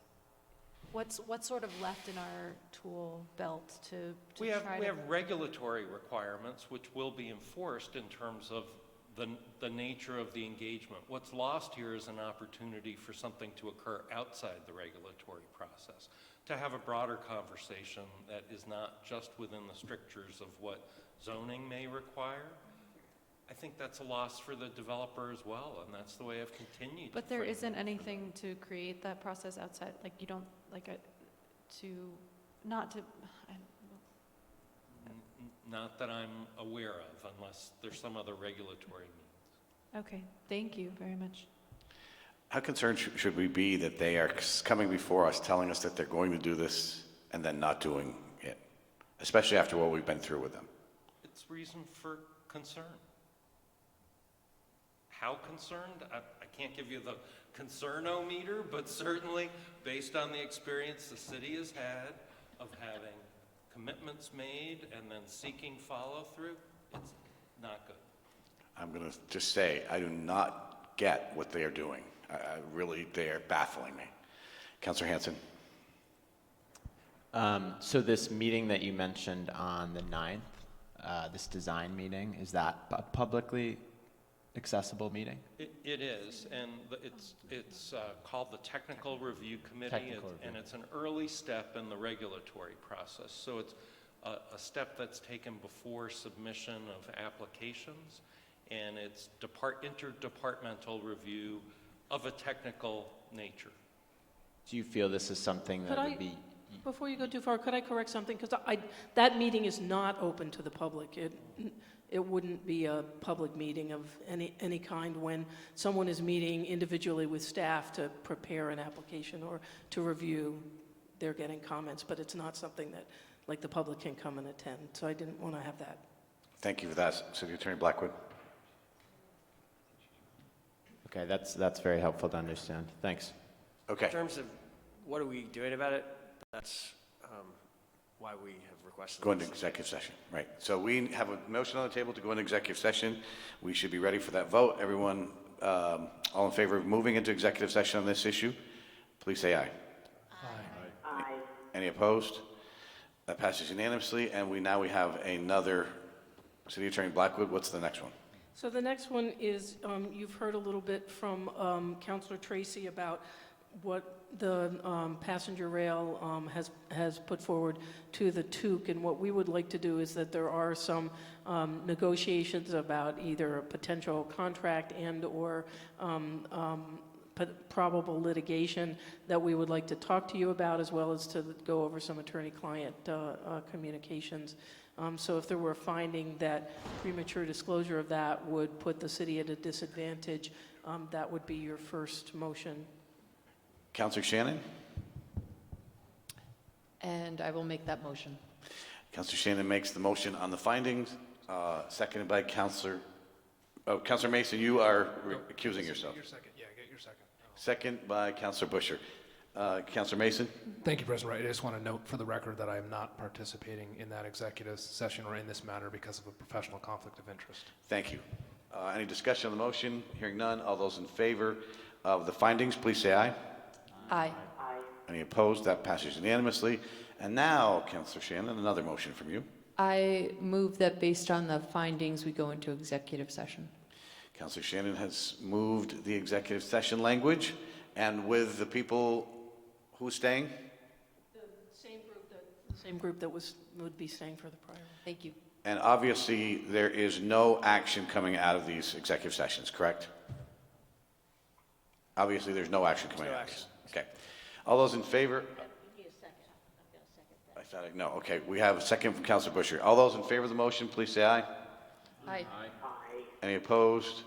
Okay, we are moving into executive session, and thank you for being here tonight to the media and whoever else is still here, and have a good night.